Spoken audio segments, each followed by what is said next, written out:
Chapter 1. The Rose That Didn't Bloom.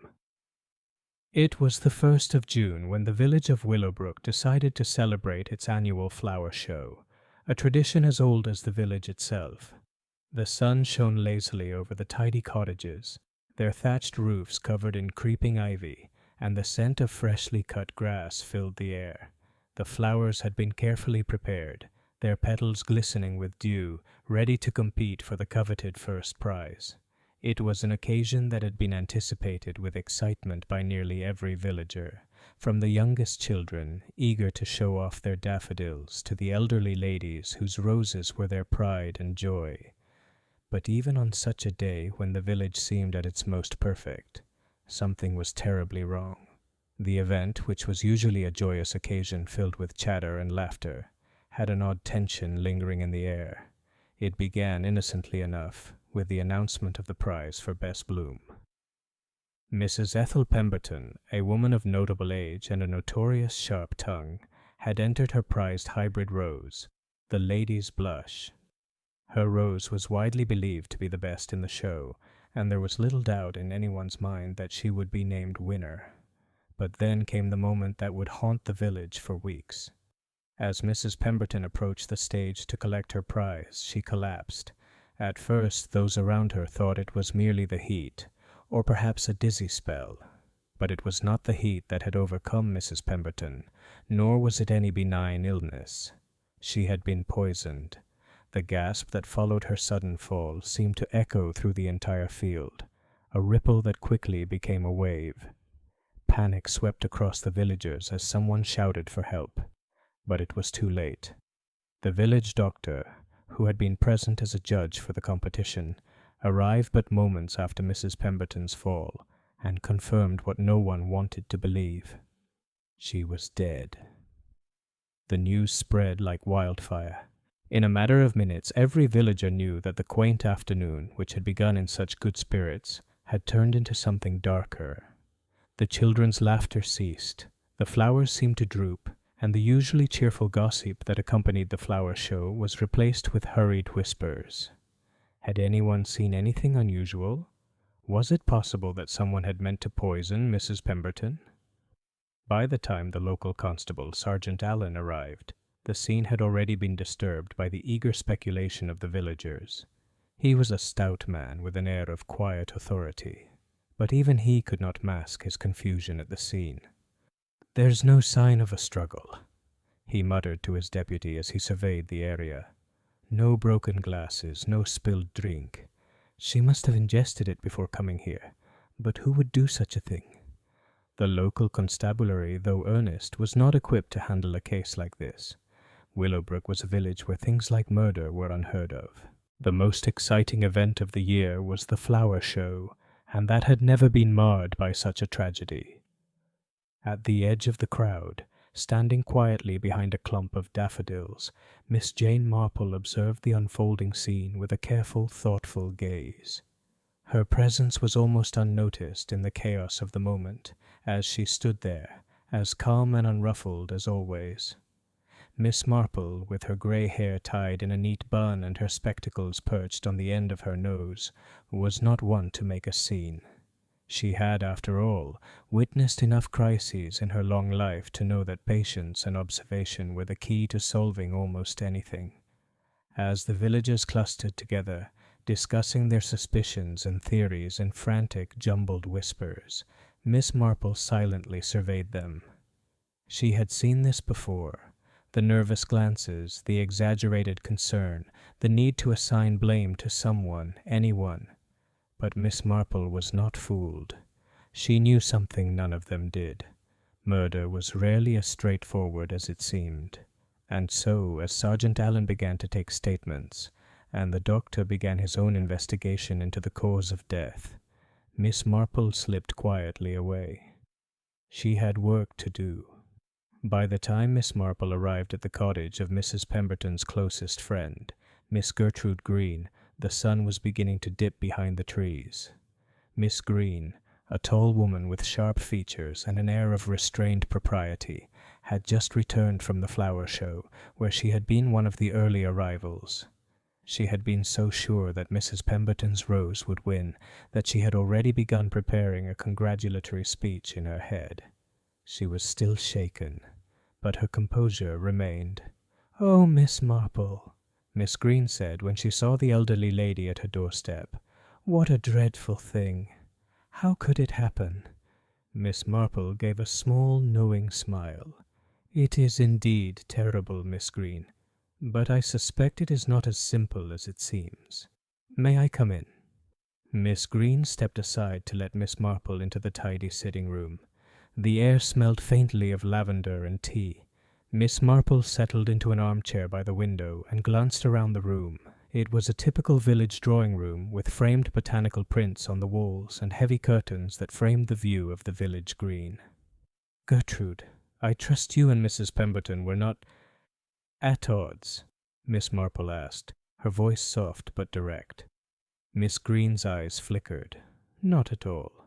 We had our differences, but we were always civil. Ethel and I were friends for many years." Miss Marple nodded. "I see. And was she expecting any visitors today? Perhaps someone who might have a reason to harm her?" Miss Green hesitated, then shook her head.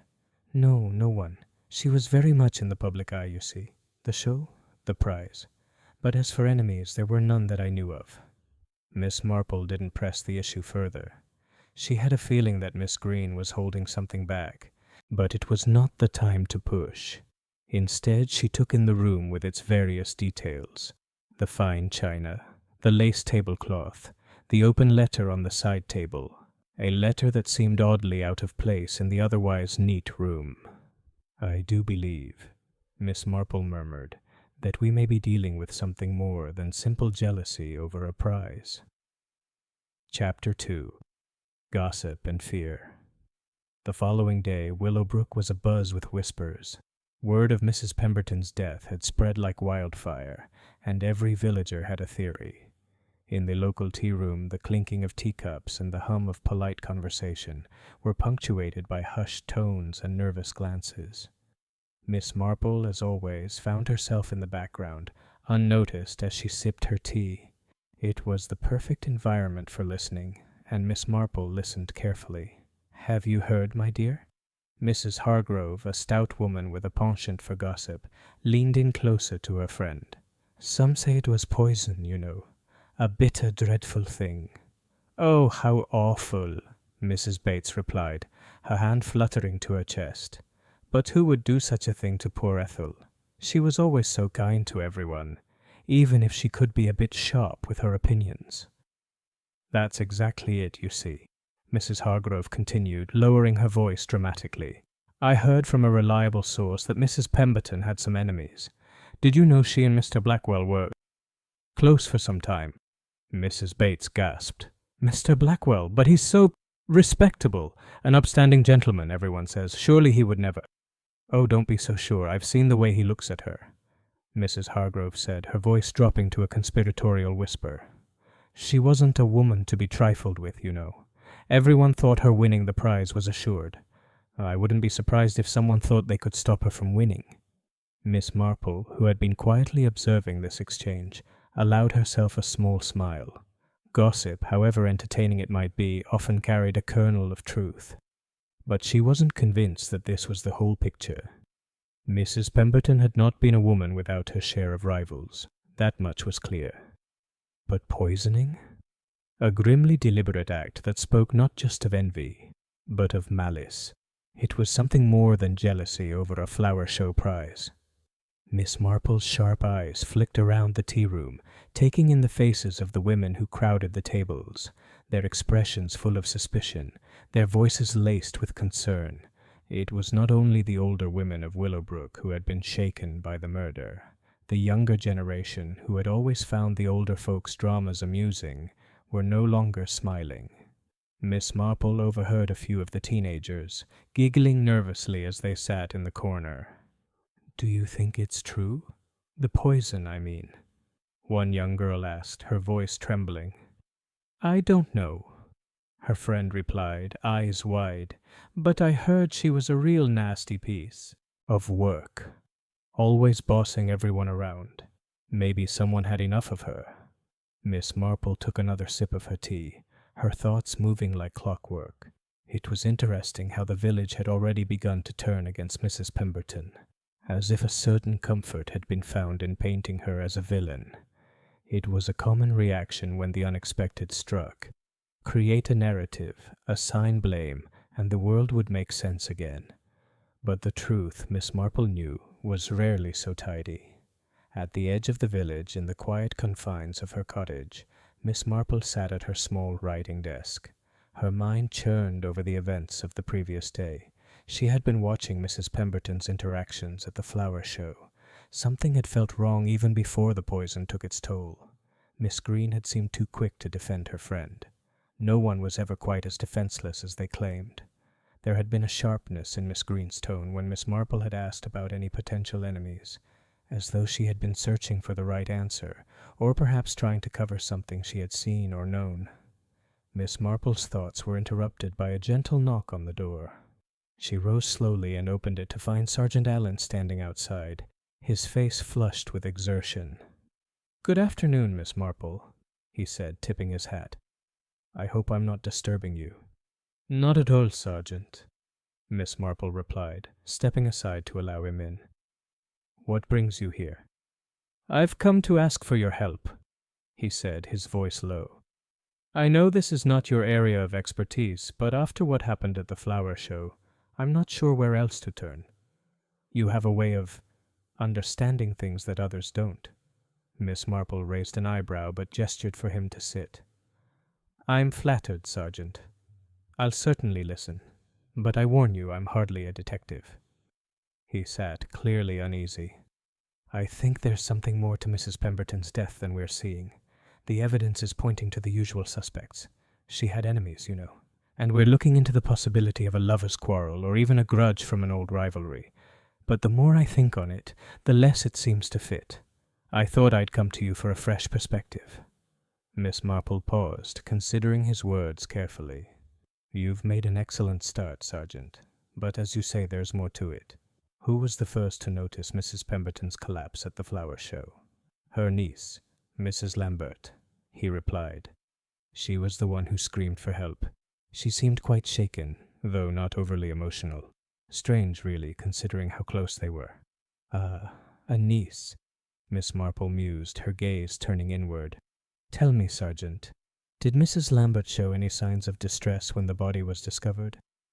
"Not really," he said slowly. "She seemed more confused, almost like she wasn't sure what to feel." Miss Marple stood and walked to the window, looking out at the quiet street.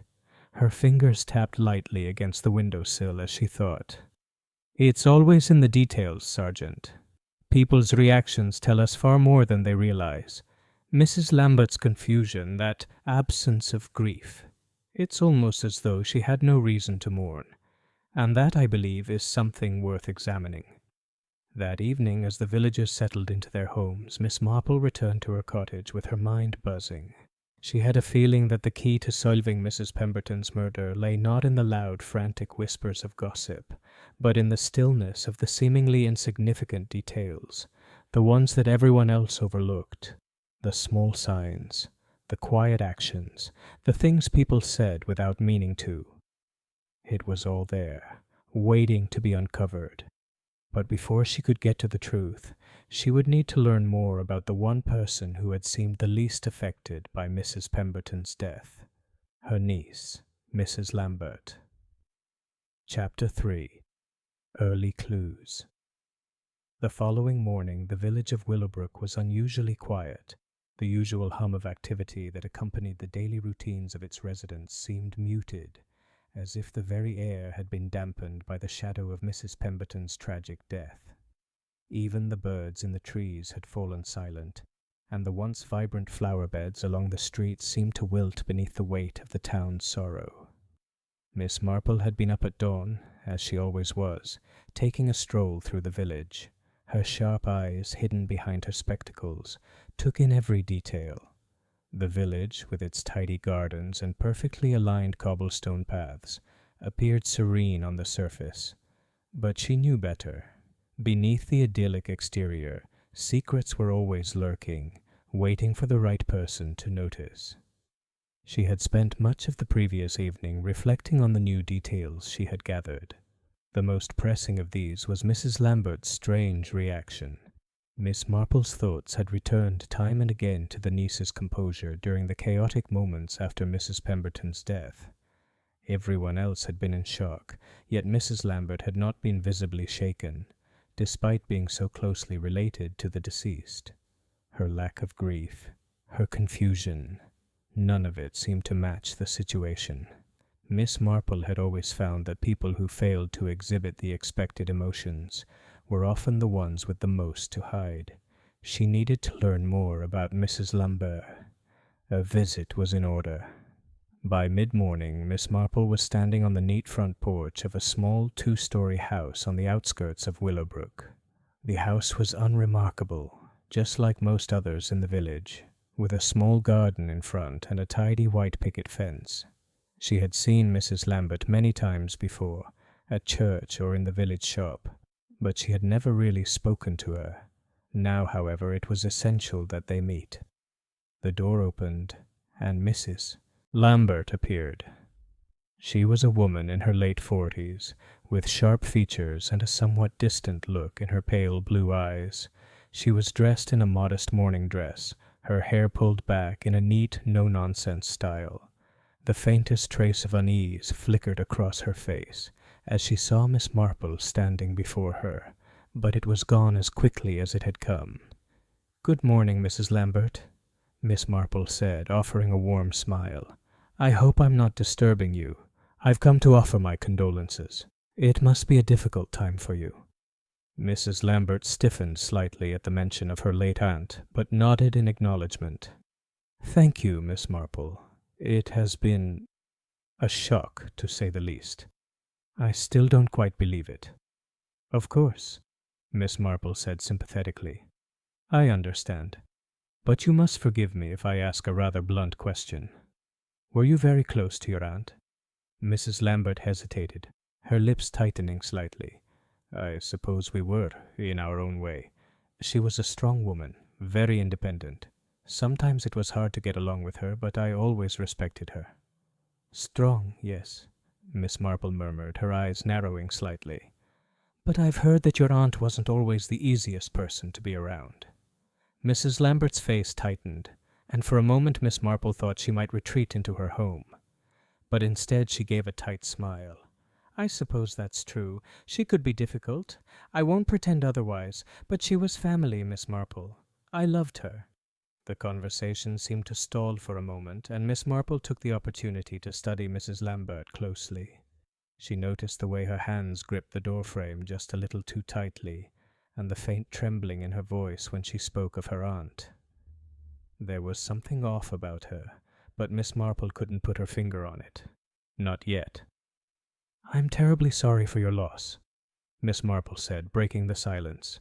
"If you'd be willing to share, I'd love to hear more about your aunt's recent days. Perhaps there was something unusual about her routine in the weeks leading up to her death?" Mrs. Lambert's eyes flickered briefly, but she quickly composed herself. She was her usual self, Miss Marple. Nothing to suggest anything was amiss. She paused, then added with a small sigh, "Of course, there were the rumors about her flower show prize. She did seem unusually pleased with herself this year." Miss Marple nodded thoughtfully. "Yes, I heard she was confident about winning. But you don't think it was just the excitement of the show that made her feel that way?" "No, it was more than that," Mrs. Lambert said, her voice taking on a defensive edge. "She had been talking about her rose for weeks. She seemed almost obsessed with it." Miss Marple raised an eyebrow. "Obsessed, you say?" "Not obsessed, exactly," Mrs. Lambert corrected, but there was a flicker of something in her eyes that Miss Marple didn't miss. "But she was very focused on it. She thought the rose would be the crowning achievement of her gardening career, and I believe she would have gone to great lengths to win." Miss Marple's mind raced. Was this a motive? The pride of winning, the need for validation through a mere flower. So many people had been disappointed by lesser things. But then, why had Mrs. Pemberton died so suddenly? The poison would not have been administered out of mere jealousy over a prize. No, there had to be more. Interesting, Miss Marple said, her tone thoughtful. Thank you, Mrs. Lambert. You've been very helpful. Mrs. Lambert seemed to relax just a little at the compliment. I'm glad I could help. I don't want to believe it, but I'm afraid I'll never be able to look at a flower the same way again. Of course, Miss Marple said, nodding gravely. One can never be too careful, can they? As Miss Marple turned to leave, she paused for a moment and glanced back at Mrs. Lambert, who stood framed in the doorway, her expression a little too blank, a little too composed. It was not grief that Miss Marple saw in her eyes, but something colder, something calculating. As Miss Marple made her way back through the village, she felt the pieces of the puzzle slowly beginning to fall into place. Mrs. Lambert had certainly given her something to think about, but there was still a gap in the story. A strange gap, one that Miss Marple intended to fill. In the back of her mind, a few crucial questions lingered. Who else had Mrs. Pemberton come into contact with recently? And more importantly, who had the opportunity and the motive to kill her? The answers, Miss Marple knew, were closer than anyone might think, and with each passing day she would find them. The key to solving this mystery lay not in the grand gestures, but in the quiet, subtle details. The way people moved, the words they left unsaid, the small things they thought no one noticed. It was only a matter of time before the truth emerged. Chapter 4. Wrong Suspect. The days following Miss Marple's visit to Mrs. Lambert's cottage were filled with tension. The villagers of Willowbrook, still reeling from the shock of Mrs. Pemberton's death, had begun to settle into a new rhythm. Whispers grew louder, and the once tight community began to fracture under the weight of suspicion. It was clear that everyone had a theory, but no one had the answers. In the local pub, where the men gathered in the evening to discuss matters both mundane and urgent, the atmosphere was heavy with gossip. Over a pint of ale, talk turned to the murder once more. "I tell you, it was Mr. Blackwell," a voice boomed from the corner of the room. It was Tom Fletcher, a retired farmer who had lived in Willowbrook all his life. He was a man of simple views, and when it came to matters of crime, he tended to latch onto the first suspect that came to mind. "He's always been sweet on Mrs. Pemberton. But she turned him down, right? And now look what happened." "I don't know about that," said George Mills, the local blacksmith, wiping his hands on his apron. "Blackwell's a gentleman. I can't see him poisoning anyone. He's too upstanding even for that Pemberton woman." That's where you're wrong," Tom insisted, his voice rising. "Upstanding or not, a man's pride can drive him to do terrible things. He was seen leaving the flower show the day she died. It's all too convenient." The rest of the men nodded gravely, some with half-formed opinions, others with the certainty of those who had seen too many mysteries on television.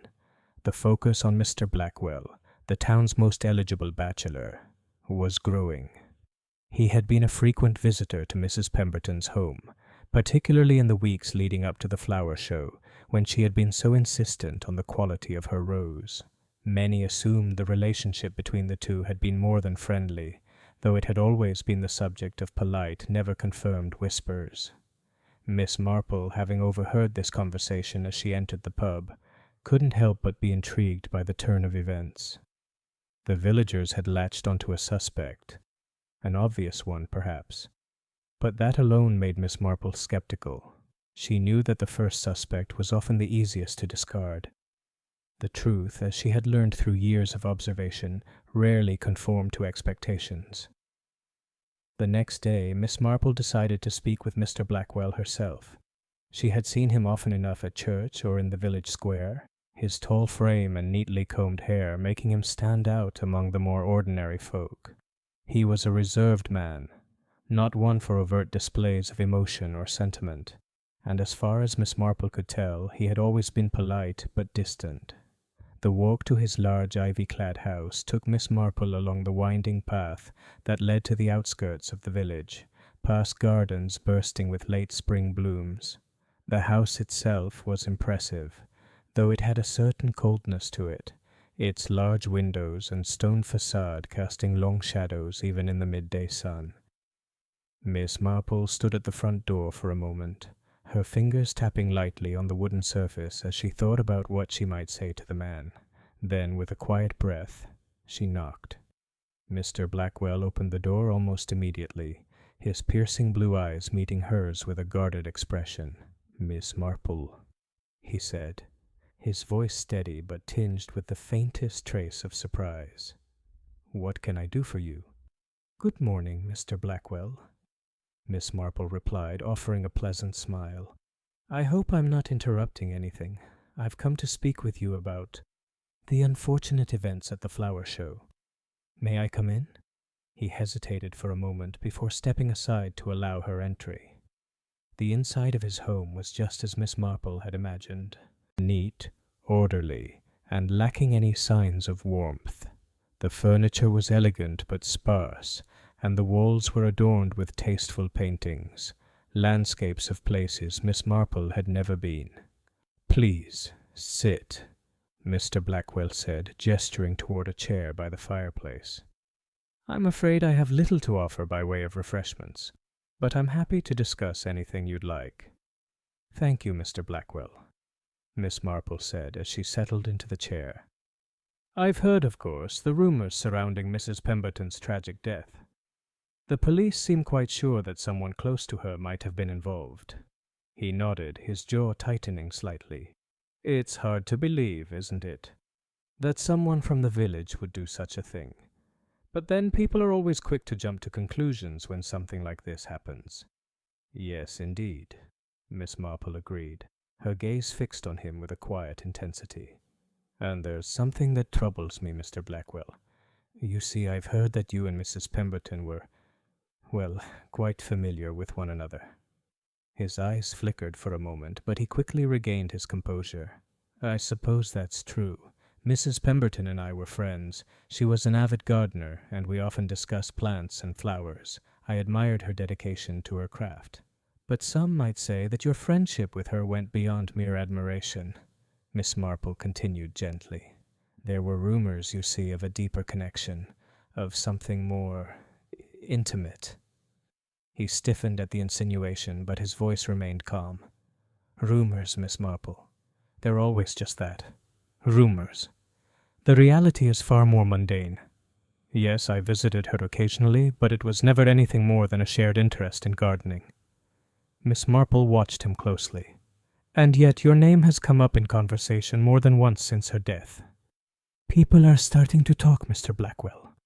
They say you had a motive, that you were angry with Mrs. Pemberton for choosing to announce her rose as the best. Do you think that might have had something to do with her death?" His face darkened at the suggestion, though he remained composed. "You think I killed her because of a prize at the flower show? That's preposterous, Miss Marple. Mrs. Pemberton and I may have disagreed on a few things, but I would never harm her, not for something as trivial as a prize." "I understand," Miss Marple said softly, watching him carefully. "But I wonder, Mr. Blackwell, whether the truth is always as straightforward as it seems. A man's pride can be a dangerous thing, especially when it's wounded."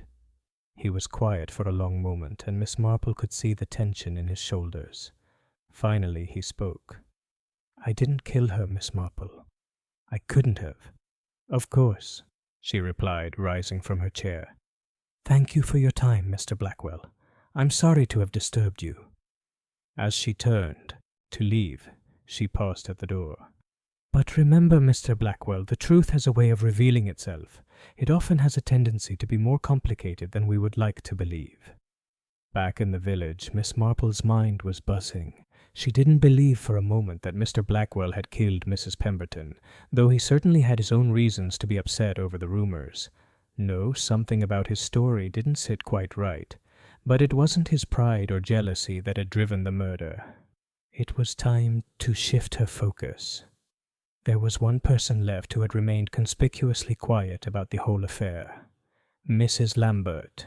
It was her words that Miss Marple needed to examine more carefully, for the truth, as she suspected, was closer than anyone realized. Chapter 5. Secrets Revealed. The village of Willowbrook, with its quaint streets and tidy cottages, had become a place of quiet tension in the wake of Mrs. Pemberton's death. Whispers filled the air like a lingering fog, obscuring the once clear relationships between villagers.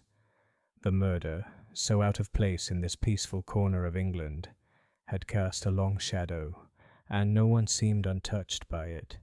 Miss Marple, having spoken with Mr. Blackwell, was now convinced that the handsome, reserved gentleman was not the murderer. His nerves had been evident, yes, but they were not the signs of guilt, merely the discomfort of a man who found himself at the center of gossip he hadn't courted.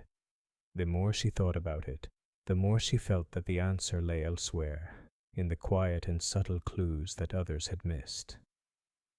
That afternoon, Miss Marple decided to pay another visit to Mrs. Lambert. The woman's behavior was becoming more and more suspect to Miss Marple. Her lack of visible grief, her defensive posture when asked about her aunt, and the strange way she had described their relationship all pointed to something more complex beneath the surface. As Miss Marple walked down the lane towards Mrs. Lambert's cottage, she noticed the subtle changes in the village. It was no longer the charming, serene place it had been just days ago. The villagers seemed to walk with more purpose, eyes darting from one another, as if the very ground beneath their feet had shifted. She knocked at the door, and this time Mrs. Lambert answered more quickly, her face pale and strained. There was no polite greeting this time, just a terse nod. "Miss Marple," Mrs. Lambert said, her voice cool. "What brings you here again?" "I apologize for intruding, Mrs. Lambert," Miss Marple began, offering her a smile that was as warm as it was disarming. "I simply wished to follow up on our previous conversation. I've been giving some thought to your aunt's death, and there are still a few details that trouble me." Mrs. Lambert stepped back to let her in, but Miss Marple noticed the flicker of hesitation in her eyes before the door fully opened. As Miss Marple stepped inside, she could feel the tension in the air. The house, once so neat, now seemed a little more stifling. The curtains were drawn tight against the afternoon light, and the room smelled faintly of stale air. "I trust you're coping well with all that's happened?" Miss Marple asked, settling into the same chair by the fire. Mrs. Lambert made a non-committal sound, her arms folded tightly across her chest. "I'm managing, Miss Marple. I'm not here to discuss my feelings, if that's what you mean." "No, of course not," Miss Marple said, her eyes narrowing slightly. "But you see, I've been hearing a great deal about your aunt, about her rather intense focus on her rose in the days leading up to the flower show." "Ethel was always like that," Mrs. Lambert replied quickly, almost too quickly. "She never did anything halfway. She put everything into her roses, into her garden." Miss Marple gave her a knowing look, and yet from what I gather there was something more in the air this time. She seemed determined to win at all costs. Mrs. Lambert shifted uncomfortably in her seat, her fingers tapping against the armrest. "I suppose you could say that. She was obsessed with it, yes. But that doesn't mean—" "Doesn't mean what?" Miss Marple interjected gently. "Doesn't mean she would have gone so far as to risk everything for it?" Mrs. Lambert's eyes flickered, but she quickly regained control. "My aunt was many things, Miss Marple, but she would never have gone to such extremes." "I see," Miss Marple said, her voice soft. "But there are things I've heard, Mrs. Lambert, things that suggest otherwise. You see, I've learned that your aunt wasn't just obsessed with winning. She had someone to prove herself to, someone whose influence over her had become increasingly apparent in the weeks before her death." Mrs. Lambert froze, her hands clenching into fists. "I don't know what you mean," she said, her voice suddenly tight. Miss Marple tilted her head. "I think you do. You see, Mrs. Lambert, there were whispers around the village. Whispers about a certain Mr. Blackwell, about how he and your aunt were more than just friends." Mrs. Lambert's face turned pale, and for a moment Miss Marple thought she might retreat from the conversation entirely. But instead she simply stared at Miss Marple, her expression hardening. "I don't see how that concerns you," Mrs. Lambert replied, her voice now icy. "My aunt's relationships were her business." "Of course," Miss Marple said gently. But her relationships were also her motivations, weren't they? I believe Mr. Blackwell was not just a gardener friend, Mrs. Lambert. I think he was her lover. And when Mrs. Pemberton chose her rose over his, I think something broke. A betrayal, real or perceived, may have led her to act in a way that we can't quite fathom. Mrs. Lambert's face twitched, and she quickly looked away. That's absurd, she said, though her voice wavered slightly. You have no proof of any such thing. I don't need proof, Mrs. Lambert, Miss Marple said quietly. The truth often hides in the smallest of gestures, in things people forget to mention, or things they never speak of at all. There was a long silence between them. Miss Marple watched as Mrs. Lambert's face flickered with a mixture of guilt, anger, and fear. It was a look that no one who was innocent could manage for long. Finally, Mrs. Lambert spoke, her voice softer now, though still guarded. Yes, I knew about her and Blackwell, but that doesn't mean I would kill her for it. It wasn't like that. She wasn't happy, Miss Marple. She was bitter, Miss Marple offered. Yes, bitter, Mrs. Lambert admitted, her voice cracking. She hated him for rejecting her. She thought that Rose was her last chance to prove she was worth something. That maybe he would come back to her if she won. But he didn't. And after that she became obsessed. She began to talk about how she would win at any cost, no matter who got hurt. And you, Mrs. Lambert, Miss Marple said, her voice steady. Were you the one who helped her? Did you help her achieve her goal? The silence stretched between them, and for a moment Miss Marple thought Mrs. Lambert might say nothing at all. But then, with a deep breath, she spoke. I didn't help her, but I didn't stop her either. And I should have. I should have known better. Miss Marple rose slowly from her chair, her eyes fixed on Mrs. Lambert. You see, Mrs. Lambert, there's a difference between knowing and doing. And I believe you did more than just stand by and watch. I think you helped her, perhaps unwittingly, to make sure her rose would win. And I think you were there when she ingested the poison. It was your hand that handed her that last fatal drink. Mrs. Lambert's eyes widened with shock, and for a moment she seemed frozen. Then in a barely audible whisper she spoke. I never meant for her to die. I just wanted her to win, to feel like someone cared. Miss Marple's eyes softened slightly. But your actions led to something far more tragic than you could ever have imagined. You didn't just help your aunt. You helped bury the truth. As Miss Marple turned to leave, she glanced back at Mrs. Lambert one final time. There was no question in her mind now. Mrs. Lambert was the key to everything. But it wasn't just her actions that had caused this tragedy. It was the web of deception, jealousy, and unspoken motives that lay beneath the surface of every conversation, every glance, and every relationship in Willowbrook. And now Miss Marple would reveal it all. Chapter 6. The Twist. The next morning, as Miss Marple made her way down the village lane toward her cottage, she felt the weight of the puzzle falling into place. The pieces were scattered across the quiet village like breadcrumbs, leading her closer to the truth. Mrs. Lambert, in her desperation to help her aunt win the flower show, had become entangled in something much darker than she could have known. She had allowed her resentment, her bitterness, and her loyalty to cloud her judgment, pushing her to take a dangerous step that would ultimately lead to Mrs. Pemberton's death. But as Miss Marple reflected on the tangled web of emotions and motives, she couldn't shake the feeling that something still wasn't quite right. Mrs. Lambert had been a key player, but there was a twist that Miss Marple hadn't anticipated, something hidden beneath the surface of her confession. Miss Marple had spent much of the previous evening reflecting on her conversation with Mrs. Lambert. It had been clear to her that the woman had been struggling with guilt, but there had been a deeper layer of fear that she hadn't fully understood until she arrived back at her cottage. Mrs. Lambert had admitted to complicity, but the way she had spoken, her hesitations, the subtle evasions in her words, suggested there was more to the story. The truth, Miss Marple knew, wasn't always confined to the obvious. People often said just enough to plant suspicion, but not enough to expose the entire truth. Mrs. Lambert had confessed to a certain degree of involvement, yes, but had she been the sole person responsible? It was then that Miss Marple had an idea, one that brought her back to a detail she had overheard in the tea-room the previous day, something that had seemed trivial at the time but was now taking on new importance.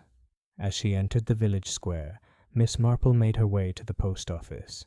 There, at the counter, was Mrs. Bates, the local postmistress, who was always well informed about the gossip that circulated in Willowbrook. Miss Marple had a feeling that Mrs. Bates might hold the missing piece to the puzzle. "Good morning, Mrs. Bates," Miss Marple said, stepping up to the counter with a smile. "I hope you're well." "Oh, Miss Marple," Mrs. Bates replied, her voice cheery but with an underlying tension. "It's been a strange week, hasn't it? With Mrs. Pemberton's tragic death, things just haven't felt quite the same around here." "I agree," Miss Marple said gently, her voice lowering a little as she leaned in. "But I've been thinking about something I overheard in the tea-room yesterday. I'm curious, Mrs. Bates. You mentioned something about Mrs. Pemberton's relationship with her rose. You seem to imply that there was more to it than just a garden hobby." Mrs. Bates blinked, clearly taken aback. "Well, I didn't mean anything by it, Miss Marple. It's just that Mrs. Pemberton was so insistent about the flower show this year. She had been planning something, that's all." Miss Marple's eyes sharpened. "Planning something? What kind of planning?" Mrs. Bates hesitated for a moment, her fingers nervously twisting the edge of her apron. "I don't know if I should say, Miss Marple. It's all just rumors, you understand. But I heard Mrs. Pemberton speak once, just a few days before the show. She said something about needing to make sure her rose would win. She was going to make sure of it, one way or another." "Did she say how?" Miss Marple's voice was steady, her expression mild, but she could feel the tension building. Mrs. Bates lowered her voice, glancing nervously over her shoulder. "She didn't say exactly, but there was a look in her eye, like she was willing to do anything. I heard she was meeting with Mr. Blackwell, too.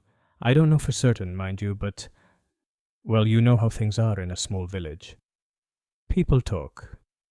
Miss Marple nodded, absorbing the information. She had suspected it for some time, but now she was certain. The key to solving this mystery was not just in the motives of Mrs. Lambert, but in the dynamics of the relationship surrounding Mrs. Pemberton, particularly the one between her and Mr. Blackwell. That afternoon, Miss Marple paid a final visit to Mr. Blackwell's house, hoping to confirm her suspicions. This time, when he answered the door, there was an air of unease about him, as if he too had been wrestling with the weight of the situation. "Miss Marple," he said, his voice slightly strained, "to what do I owe the pleasure this time?" "I'm afraid it's not a pleasure, Mr. Blackwell," Miss Marple replied, stepping inside without waiting for an invitation. "You see, I've been thinking about your relationship with Mrs. Pemberton, about your role in the events leading up to her death." He stiffened, and his hand instinctively reached for the mantelpiece, where a small glass of whiskey sat untouched. "I've told you before, Miss Marple. There's nothing more to it than what I've said." "I'm not so sure," Miss Marple said, her voice firm. "You see, I've learned something important. Mrs. Pemberton was not only determined to win the flower show, she was determined to make sure you were in her corner. She wanted to prove something to you." He went pale at her words, and for a moment he said nothing. Then, with a deep breath, he spoke. "Is that what you think?" His voice was tight. "It's true, Miss Marple. She wanted to win for me. She thought that if she could win that rose, I'd come back to her. She wasn't entirely wrong, but you never came back to her," Miss Marple finished for him. He nodded, the sadness in his eyes palpable. "No, I never did. I couldn't. I was already involved with someone else. But Mrs. Pemberton, she couldn't let go. She thought that winning would fix everything." "And you didn't stop her?" Miss Marple asked, her voice steady but tinged with a quiet reproach. He looked away. I tried, Miss Marple, but when someone is that obsessed, there's no reasoning with them. I was only trying to keep my distance, but I couldn't. I see, Miss Marple said, nodding slowly. And when Mrs. Pemberton made her plans to ensure her victory, she did so with your knowledge, didn't she? He flinched. I never knew she'd go this far. She spoke of making sure her rose was perfect, but I never thought it would come to this. Miss Marple's eyes narrowed. She went so far as to poison herself, Mr. Blackwell, and I believe you knew about it. You may not have been the one to administer the poison, but you were complicit in her decision to ensure her rose's victory at all costs. The silence that followed was heavy. Mr. Blackwell stood motionless, his face a mask of regret. Finally, he spoke in a low voice. I never wanted this to happen. I never thought it would end like this. But Miss Marple, you're right. I did play a part. I didn't stop her. By the time Miss Marple left Mr. Blackwell's house, she felt a deep sense of finality. The pieces of the puzzle had finally fallen into place, and it was clear that the events surrounding Mrs. Pemberton's death were not a simple crime of passion or jealousy. They were the result of a dangerous mix of obsession, pride, and unspoken expectations. Mrs. Lambert, in her desperation to protect her aunt, had acted out of guilt, but Mr. Blackwell's failure to intervene had sealed her fate. The truth was no longer buried beneath the whispers of the village. It had emerged, quiet but undeniable, as it always did. And as Miss Marple made her way back through the village, she couldn't help but feel a sense of calm, knowing that in the end, justice had a way of finding its path, no matter how long it took. Chapter 7. The Final Trap.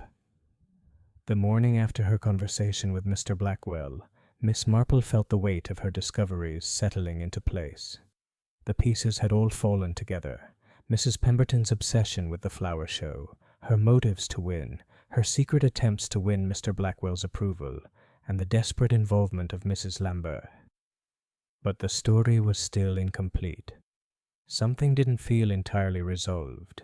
There were still loose threads, small, almost imperceptible details that lingered in Miss Marple's mind.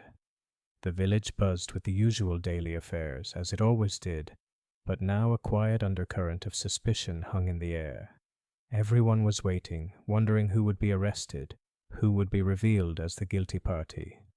The local constable, Sergeant Allen, had already conducted his own interviews, but Miss Marple knew that while the police had drawn conclusions, they were still missing the key detail, the motive that lay beneath the surface. This, Miss Marple realized, was the point at which she would need to act. The truth had been uncovered, but there was one final test, one final trap, to expose the killer. She needed to confront Mrs. Lambert. Miss Marple arrived at Mrs. Lambert's cottage in the late afternoon, just as the sun was beginning to cast long shadows across the village. It was the perfect time to make her final move. Mrs. Lambert had been growing increasingly uneasy as the investigation had unfolded, and Miss Marple could sense that she was becoming more desperate to cover her tracks. This would be the moment where her guilt would be fully revealed. She knocked at the door, her mind already turning over the best way to approach the woman. Mrs. Lambert answered quickly, her face pale, her features drawn tight. "Miss Marple," she said, her voice strained, "I didn't expect you to come by again." "I do apologize for troubling you, Mrs. Lambert," Miss Marple said, offering a polite smile. "I believe we need to have one final conversation. I've been thinking more about your role in your aunt's death." Mrs. Lambert stepped back, hesitating for just a moment before allowing Miss Marple to enter. The inside of the cottage was even quieter than it had been the last time Miss Marple visited. The shutters were drawn tight, and the air felt thick, almost oppressive. "I've already told you everything I know," Mrs. Lambert said, her hands clasped tightly in front of her, her posture stiff. "And yet, Mrs. Lambert," Miss Marple said, her voice gentle, "there are still a few unanswered questions." Mrs. Lambert's eyes flickered with a hint of unease, but she quickly composed herself.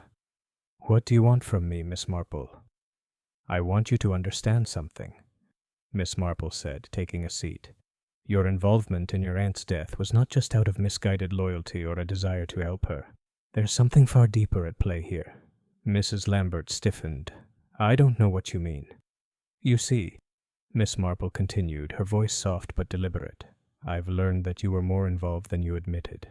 Not just in helping your aunt with her flower show obsession, but in making sure she won. You were the one who handed her the poisoned drink, weren't you?" Mrs. Lambert's face drained of color. She stepped back, her breathing shallow as she took in Miss Marple's words. For a long moment she didn't say anything. Then finally she spoke, her voice barely above a whisper. "I didn't mean for it to happen. I never thought she would actually die." "You didn't want her to die, Mrs. Lambert," Miss Marple said, her voice calm. "But you did want her to win. You thought that poisoning her drink would help her secure that victory, and in doing so, make her feel validated. But what you didn't realize was that her obsession with winning had consumed her entirely." Mrs. Lambert's eyes filled with tears. She opened her mouth to speak, but choked on the words. Finally, with great effort, she said, "She was so focused on that rose. She thought that if she won, Mr. Blackwell would come back to her. She thought that if she could just prove herself to him, that he would forgive her, and they could be together." "And you thought you could help her," Miss Marple said, "but you didn't anticipate the consequences of your actions." "I thought it was just a little bit of poison. Nothing serious," Mrs. Lambert sobbed. "Just enough to make her feel ill so she could win the prize. I never thought she'd die." Miss Marple stood and walked over to Mrs. Lambert, her eyes filled with a quiet sadness. "That, Mrs. Lambert, is where you made your mistake. You underestimated the power of your aunt's obsession, and in doing so you not only betrayed her, but you betrayed yourself." For a moment Mrs. Lambert stood there, staring at Miss Marple with a mixture of guilt and horror. Her hands trembled as she sank down into a nearby chair, burying her face in her hands. The truth, which had been buried beneath layers of denial and self-justification, was now painfully clear. Later that afternoon, Miss Marple quietly informed Sergeant Allen of her findings. The constable listened intently, his brow furrowed as Miss Marple explained the details of Mrs. Lambert's confession.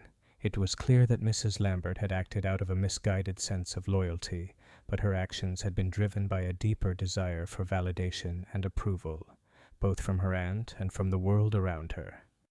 The tragic outcome, the death of Mrs. Pemberton, was the result of an obsession that had spiraled beyond anyone's control. "I'll have to arrest her, of course," Sergeant Allen said with a sigh, "but I still can't quite believe it. Who would have thought? Mrs. Lambert. It's always the last person you suspect." "That's the thing about human nature, Sergeant," Miss Marple said with a slight smile. "People are capable of extraordinary things, for better or worse. They hide their darkest motivations behind the most familiar of faces." As Sergeant Allen left to carry out the arrest, Miss Marple stood quietly by the window of her cottage, looking out over the village. The sun was beginning to set, casting a golden glow over the rooftops. Life, she knew, would go on. The villagers would move on slowly and cautiously as they always did, but beneath the surface things would never be quite the same. For Miss Marple there was always another mystery waiting to be unraveled, another secret to be revealed. But for now, in the quiet of Willowbrook, she could rest easy, knowing that the truth had finally come to light. And with that, the case of Mrs. Pemberton's rose and her untimely death was solved. Chapter 8. The Reveal. The following days in Willowbrook felt strangely muted, as if the village itself had exhaled a long collective breath. Mrs. Lambert had been arrested, and news of the shocking turn of events spread through the village like wildfire. The tight-knit community, once full of small smiles and polite gossip, now carried a new weight, one that lingered in the air like an unspoken truth. Miss Marple, though no stranger to death or secrets, found herself quietly mourning the loss of the simple, innocent charm that Willowbrook had once possessed. But there was no time to dwell on such things. The matter had been resolved. Justice had been done. But the story wasn't finished yet. There was still one last step to take. The afternoon sun was beginning to wane when Miss Marple made her way to the village hall, where the final gathering to discuss the murder had been arranged. Sergeant Allen had called for a public meeting, the purpose of which was to announce the conclusion of the case and explain the steps taken to uncover the truth. The villagers had been eagerly awaiting the moment when they would learn who was responsible for the tragedy that had shaken their peaceful lives. As Miss Marple entered the hall, she found a collection of familiar faces, concerned, curious, but also cautious. The air was thick with anticipation. Sergeant Allen, standing at the front of the room, cleared his throat as the murmur of voices quieted. "Thank you for coming, everyone," he began. His voice was calm, though there was a trace of the tension he felt about making the final announcement. "As you all know, Mrs. Ethel Pemberton's tragic death has been under investigation. After days of questioning and observation, the case has finally been resolved." The room fell silent. Miss Marple took a seat near the back, observing the villagers. She could see the faces of Mrs. Lambert's closest neighbors, their eyes furtive and uneasy. Even the most composed villagers couldn't hide the flicker of discomfort that passed through them. They had been so sure of the culprit. "As the investigation progressed," Sergeant Allen continued, "we discovered that Mrs. Pemberton's death was the result of poisoning. However, it was not a random act. Mrs. Pemberton's niece, Mrs. Rachel Lambert, was involved in the planning and execution of her aunt's poisoning. She confessed to it, and the circumstances surrounding her involvement are now clear." A murmur swept through the crowd, some faces turning pale, others full of disbelief. Miss Marple could see the strain on Sergeant Allen's face as he continued. "Mrs. Lambert acted out of a misguided sense of duty to her aunt," the constable said, his voice softening. "She believed that by helping her aunt secure the flower show's victory, she would bring her some measure of happiness, and perhaps heal a rift. But in doing so, she set in motion a series of events that led to Mrs. Pemberton's death." At this, Mrs. Lambert's face appeared in the minds of everyone present. They had known her as a quiet, dignified woman, someone who kept to herself. It was hard for them to reconcile the image of that reserved figure with the grim reality of what had transpired. Sergeant Allen paused, giving the crowd time to absorb the news. Miss Marple noticed that a few villagers who had initially been so quick to point fingers at others now looked uncomfortable with their assumptions. "Mrs. Lambert," Sergeant Allen continued, "believed that her aunt's obsession with winning the flower show was linked to a desperate desire to prove her worth to a man, Mr. Blackwell. The two had shared an intimate relationship in the past, but it had ended, and Mrs. Pemberton had convinced herself that winning the flower show would somehow win him back. Mrs. Lambert, in her misguided attempt to help her aunt, provided the poison. Her intention was never to kill her, but rather to weaken her just enough so that Mrs. Pemberton would win the prize." A gasp rippled through the crowd, and Miss Marple could feel the shift in the atmosphere. The idea that someone so close to the deceased could have been involved, an innocent, well-meaning act turned deadly, was a difficult truth to accept. Miss Marple's eyes subtly swept across the room, watching the reactions closely. Many faces, once filled with suspicion toward Mr. Blackwell and others, now seemed to soften with the realization that the true tragedy had unfolded much closer to home. Ultimately, Mrs. Lambert's actions were those of someone desperate to please her aunt, but blinded by the same obsession. Mrs. Pemberton's death was the result of that obsession, Sergeant Allen concluded, looking down at his notes for a moment before addressing the villagers once more. "Mrs. Lambert is currently in custody. We will ensure that justice is served."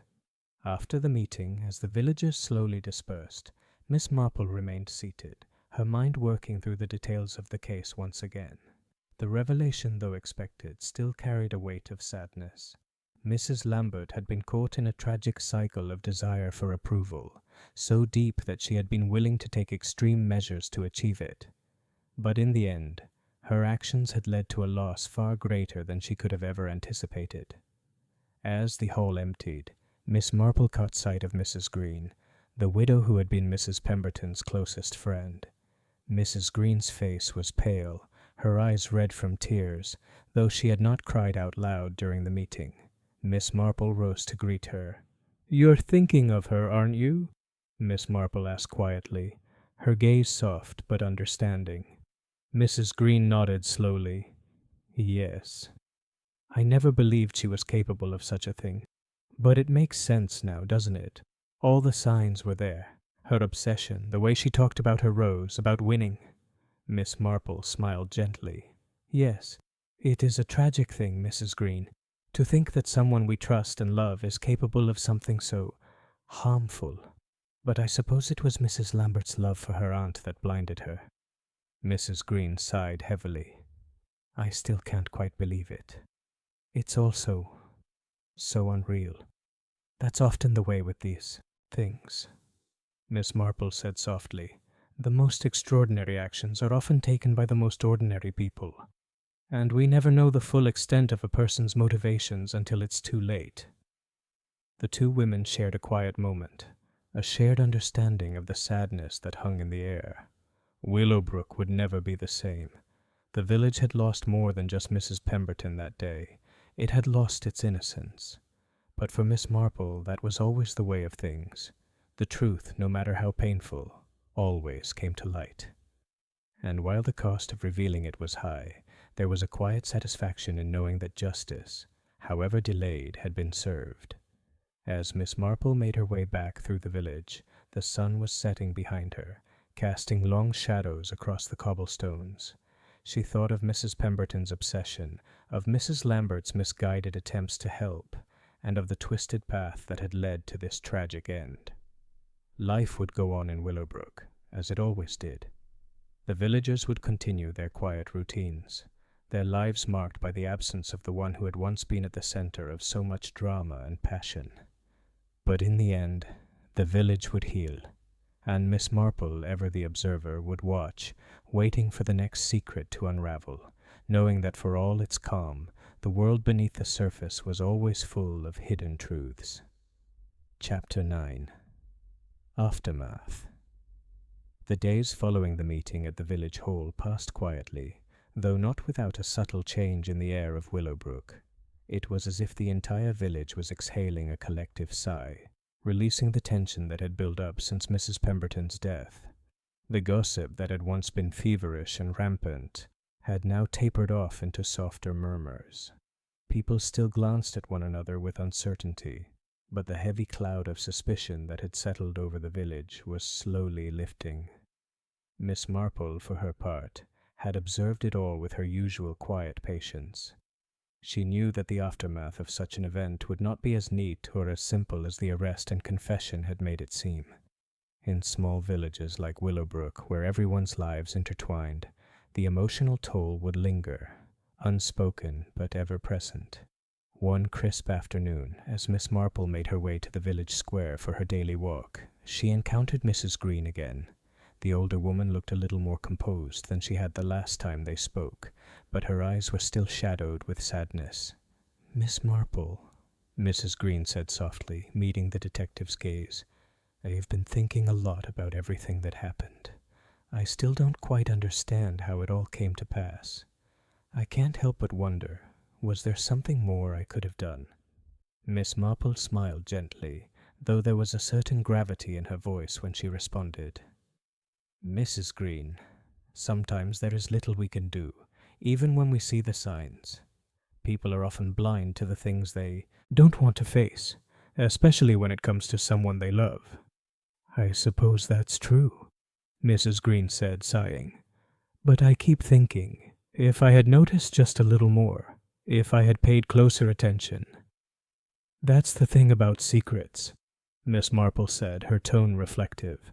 "They rarely stay hidden, but they often remain in plain sight, just outside of our full understanding. People, even those we trust, hide their truths in the quietest of ways." Mrs. Green nodded, her expression wistful. "I suppose, but it feels wrong somehow to have been so close to it all without knowing. Mrs. Pemberton, she was always so full of life, so sure of herself.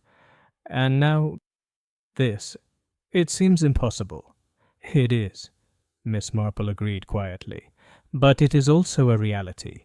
Your friend was driven by something deep within her, an insecurity, a need for validation. That kind of thing can be deadly when it grows unchecked. Mrs. Green was silent for a moment, considering Miss Marple's words. Then, with a heavy sigh, she spoke again. Do you think she ever really had a chance to change? To see herself as she truly was? Miss Marple paused, watching a couple of children running down the street, their laughter a stark contrast to the seriousness of their conversation. I think, in the end, Mrs. Pemberton's obsession with her image and her roses had consumed her too much to ever see things clearly. She thought that winning would fix everything, that it would give her something to hold on to, something to show that she had worth. But when someone believes that, they miss the true beauty that lies in being accepted just as they are. Mrs. Green looked at Miss Marple, her expression softening. I suppose you're right. Perhaps it's easier to focus on something we can control, like a prize, than to face the reality of our own hearts. Miss Marple smiled kindly. It's never easy, but in the end it's always worth trying to understand. The two women fell into a comfortable silence, and Miss Marple could sense that Mrs. Green, though still grieving, was beginning to come to terms with the tragic outcome of the events. It would take time, of course. The village would heal in its own way, but it would not be the same. A few days later, Miss Marple was sitting in her cozy sitting room, a cup of tea warming her hands as she flipped through an old book of village history. Her mind wandered back to the investigation, back to the quiet clues and the intricate dance of motives that had ultimately led to Mrs. Lambert's confession. In a small village, it seemed that everyone was connected by invisible threads, and the things people said or didn't say mattered far more than they might have realized.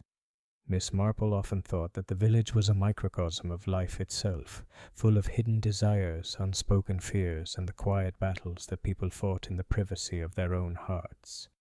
She had seen it before, people driven by obsession, by love, by the need to be seen, to be heard. Mrs. Pemberton, with her roses and her obsession with winning, had been a victim of that very thing. And Mrs. Lambert, in her desperation to save her aunt, had unknowingly become another casualty of that same insidious force. Miss Marple closed the book gently, her gaze lingering on the fire crackling in the hearth. She had solved the case, yes, but the emotional scars would remain for some time, perhaps forever, in the hearts of those involved. That evening, as Miss Marple prepared for bed, there was a knock at the door. She opened it to find Sergeant Allen standing outside, his hat in his hands, his expression one of quiet respect. "Good evening, Miss Marple," he said, his voice steady. "I just wanted to thank you again for your help in solving the case. We wouldn't have gotten anywhere without your insight." "You're most welcome, Sergeant," Miss Marple replied with a soft smile. "But I believe you did the hard work. I only helped put the pieces together." He hesitated for a moment, then spoke again. "I've been thinking a lot about what you said, about how people's motivations are often hidden in plain sight. It's something I've been trying to understand, especially after all that's happened. You were right. No one really saw it coming. At least not in the way it unfolded." Miss Marple's eyes softened. "That's the problem, Sergeant. We often only see what we want to see. We overlook the things that are right in front of us, the things that might tell us the truth." Sergeant Allen nodded thoughtfully, his brow furrowing slightly. "I think I'm beginning to understand what you mean. It's not just about the crime itself, is it? It's about understanding the people behind it." "Exactly," Miss Marple said gently. "Understanding the people, the choices they make, and the things they're afraid to face. That's where the answers lie." The constable gave her a small, appreciative smile before tipping his hat. "Well, Miss Marple, thank you again. I'll leave you to your evening." Miss Marple watched him walk down the path, a soft smile playing at her lips. There would always be more mysteries, more secrets to uncover in this quiet little village. But for now she was content. Willowbrook had returned to its usual rhythm, though it would never be quite the same. And so, with the case of Mrs. Pemberton's murder now resolved, Miss Marple sat back in her armchair, her thoughts quiet and reflective. There was always more to be discovered, more to be understood about the human heart, and as always, she would be there to see the truth, hidden just beneath the surface, waiting to be uncovered. For that she was content. Chapter 10. A New Beginning. The weeks that followed Mrs. Lambert's arrest passed more slowly than Miss Marple had anticipated. While the village was gradually finding its rhythm again, there lingered a subtle tension, an unspoken grief that clung to the villagers. They had lost someone they thought they knew.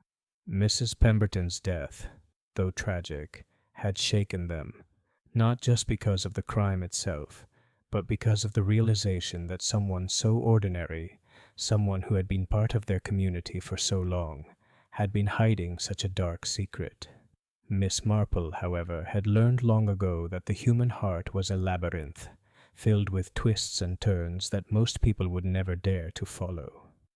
The tragedy of Willowbrook in the end was not so much the murder itself, but the underlying forces that had caused it.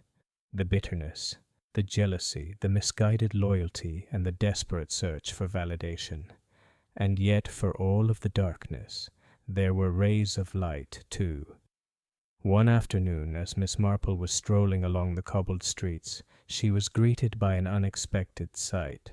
The local tea shop, where she had often sat in quiet reflection, was now bustling with life. The usual customers were there, of course, but today there was a new sense of excitement in the air. The shop was filled with flowers, bouquets of fresh roses, chrysanthemums and lilies, all arranged in the windows, their fragrance rich and welcoming. Miss Marple paused at the door and glanced inside. Mrs. Bates, the postmistress, was standing behind the counter, a broad smile on her face as she arranged the flowers. The shop had always been charming, but today it seemed to radiate warmth and hope. "Good afternoon, Miss Marple," Mrs. Bates called as she noticed the elderly woman standing outside. "Won't you come in? We're celebrating today." "Celebrating?" Miss Marple asked, her eyebrows rising in mild surprise. "Yes, celebrating the renewal of life, if you will," Mrs. Bates replied, her eyes twinkling with a kind of quiet joy. "We've all been so down these past weeks, and after everything that's happened, it's time to look ahead. We've decided to host a garden party, a small one, of course, to bring the village together again." Miss Marple stepped into the shop, the door chiming softly as she entered. She could see the effort that had gone into the preparations. Jars of jam and scones stacked neatly on the shelves, dainty teacups waiting to be filled, and little notes of invitation for the garden party displayed on the counter.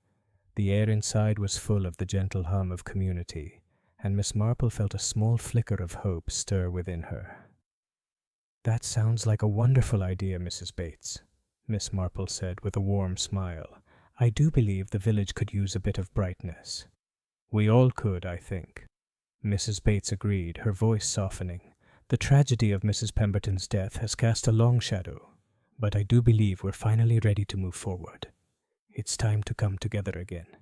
Miss Marple nodded, her thoughts turning inward. It was true that the village had been shaken, but in the weeks since the truth had come to light, something had changed in the air. There was a quiet resilience that seemed to be taking root in Willowbrook, a desire to heal, to forgive, and to find peace again. And as Miss Marple stood there, she realized that the story was far from over.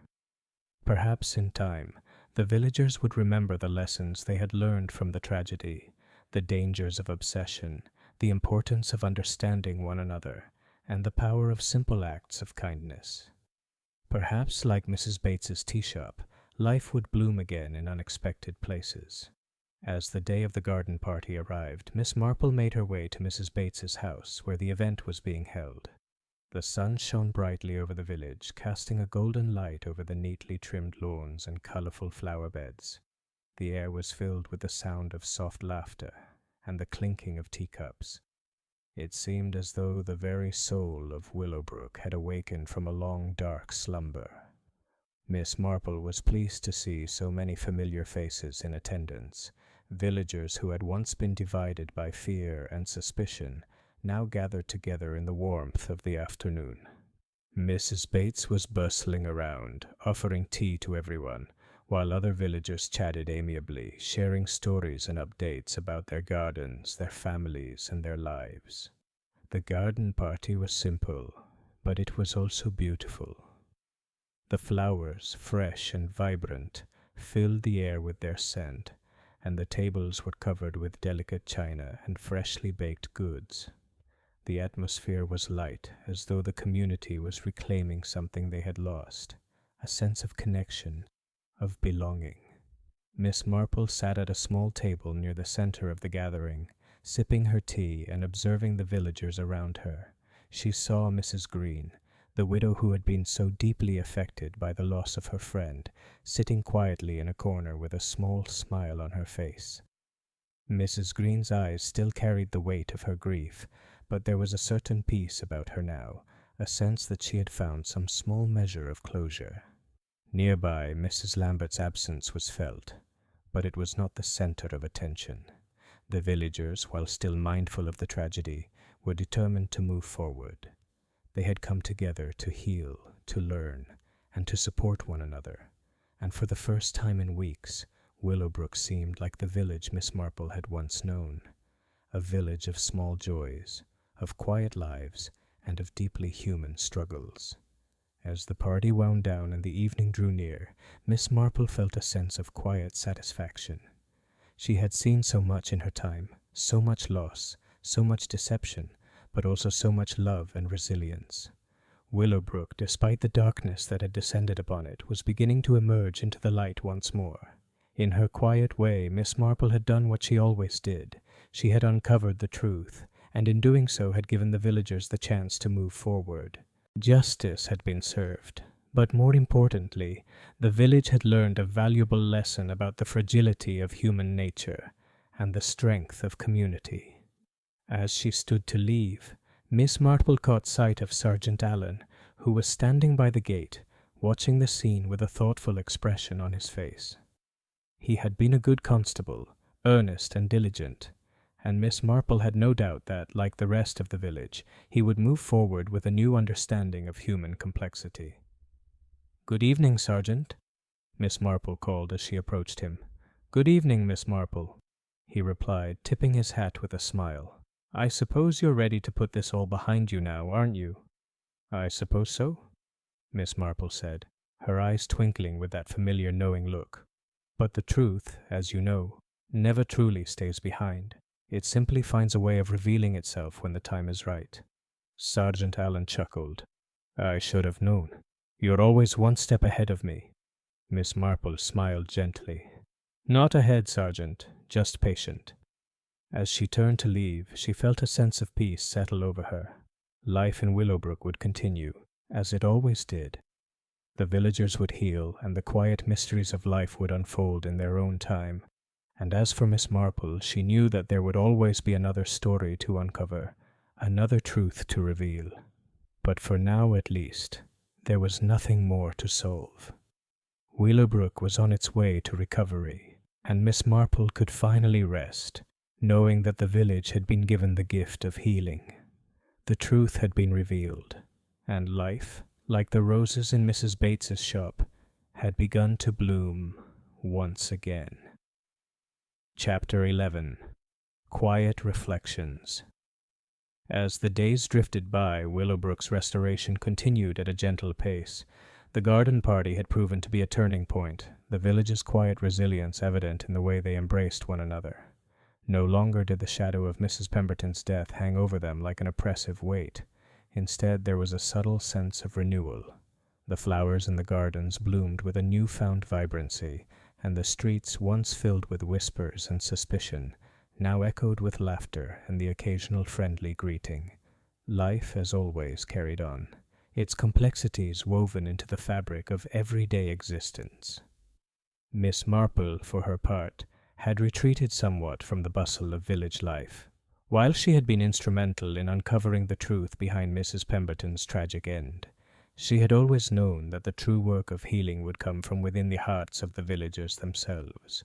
She had done what she needed to do, and now, with the case settled, It was time for her to retreat to the quiet comfort of her cottage and the simple pleasures she enjoyed most. It was on one such afternoon, with the scent of rain fresh in the air and the sound of birds chirping outside her window, that Miss Marple was visited, once again, by Sergeant Allen. She had not seen him for a while, and when he appeared at her door, there was something in his demeanor that suggested he had more than a casual chat in mind.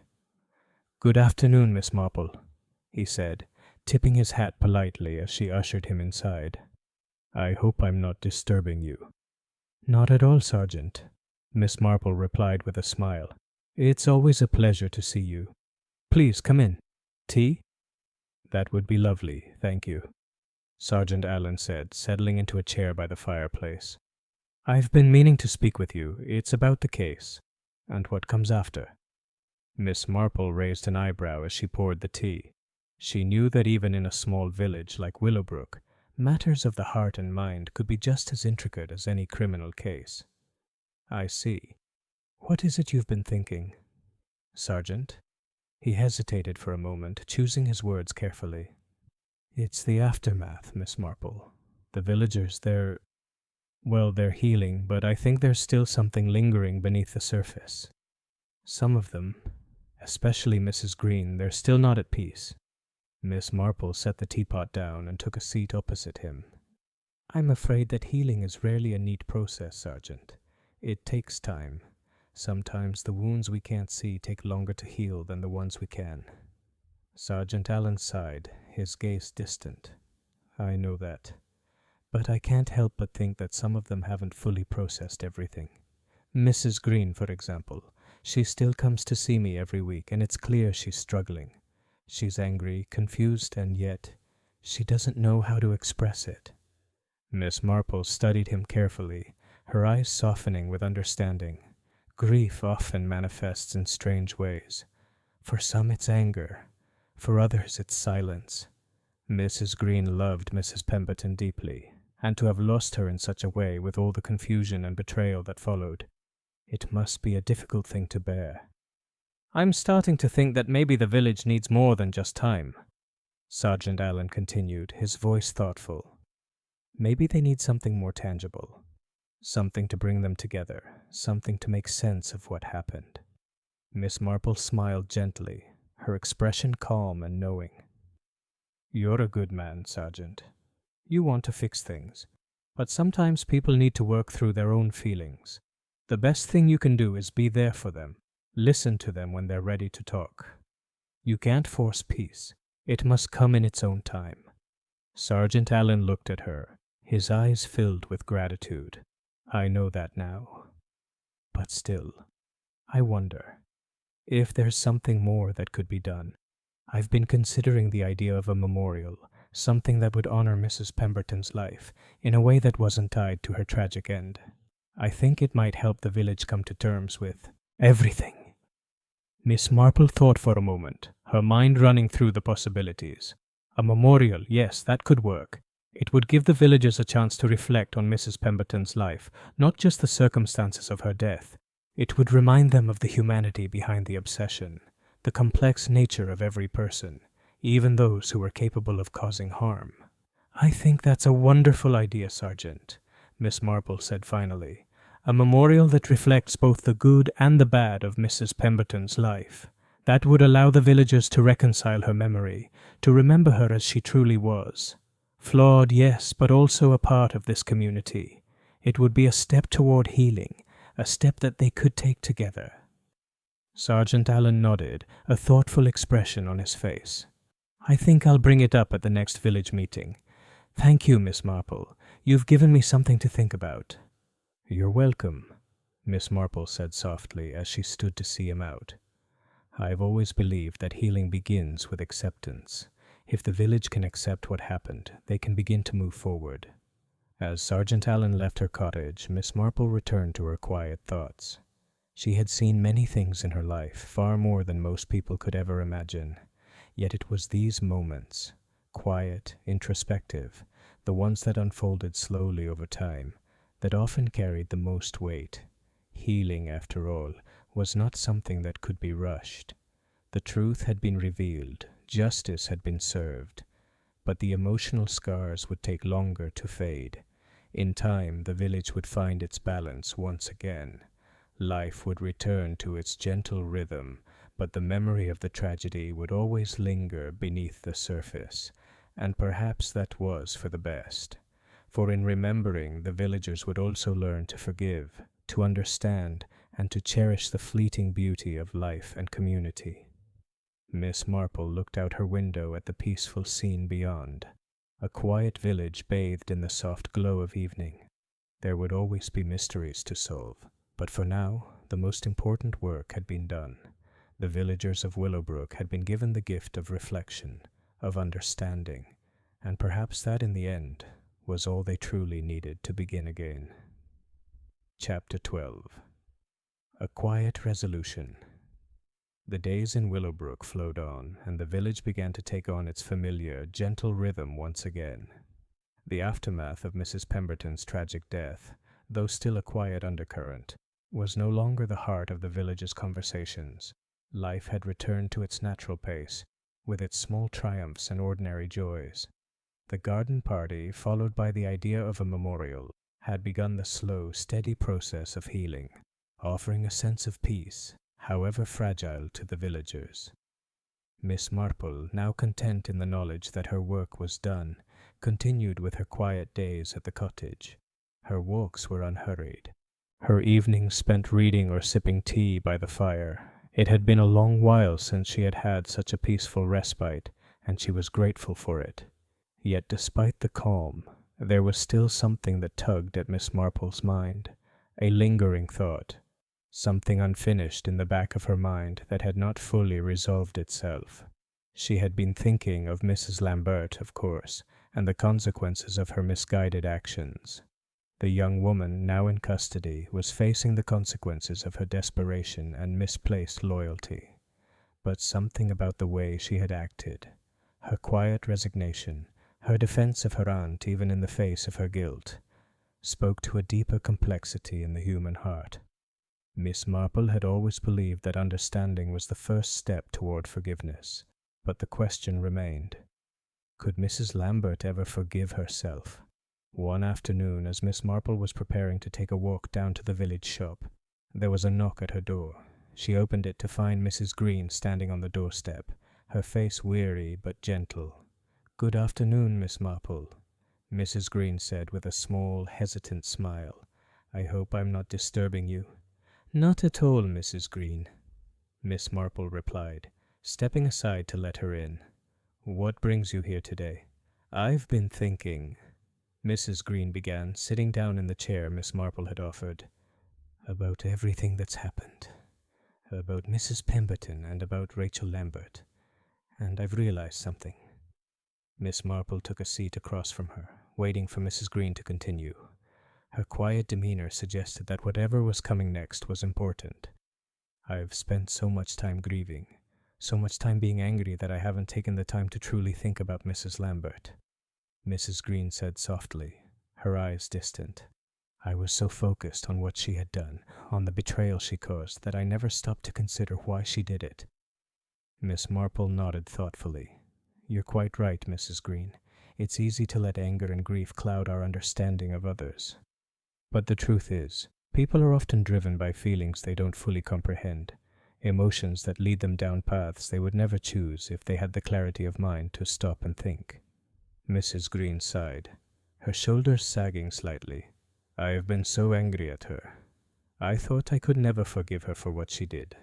But I see now, Miss Marple, that what happened was not just an act of malice. It was born of desperation. Rachel was trying to help her aunt in her own way.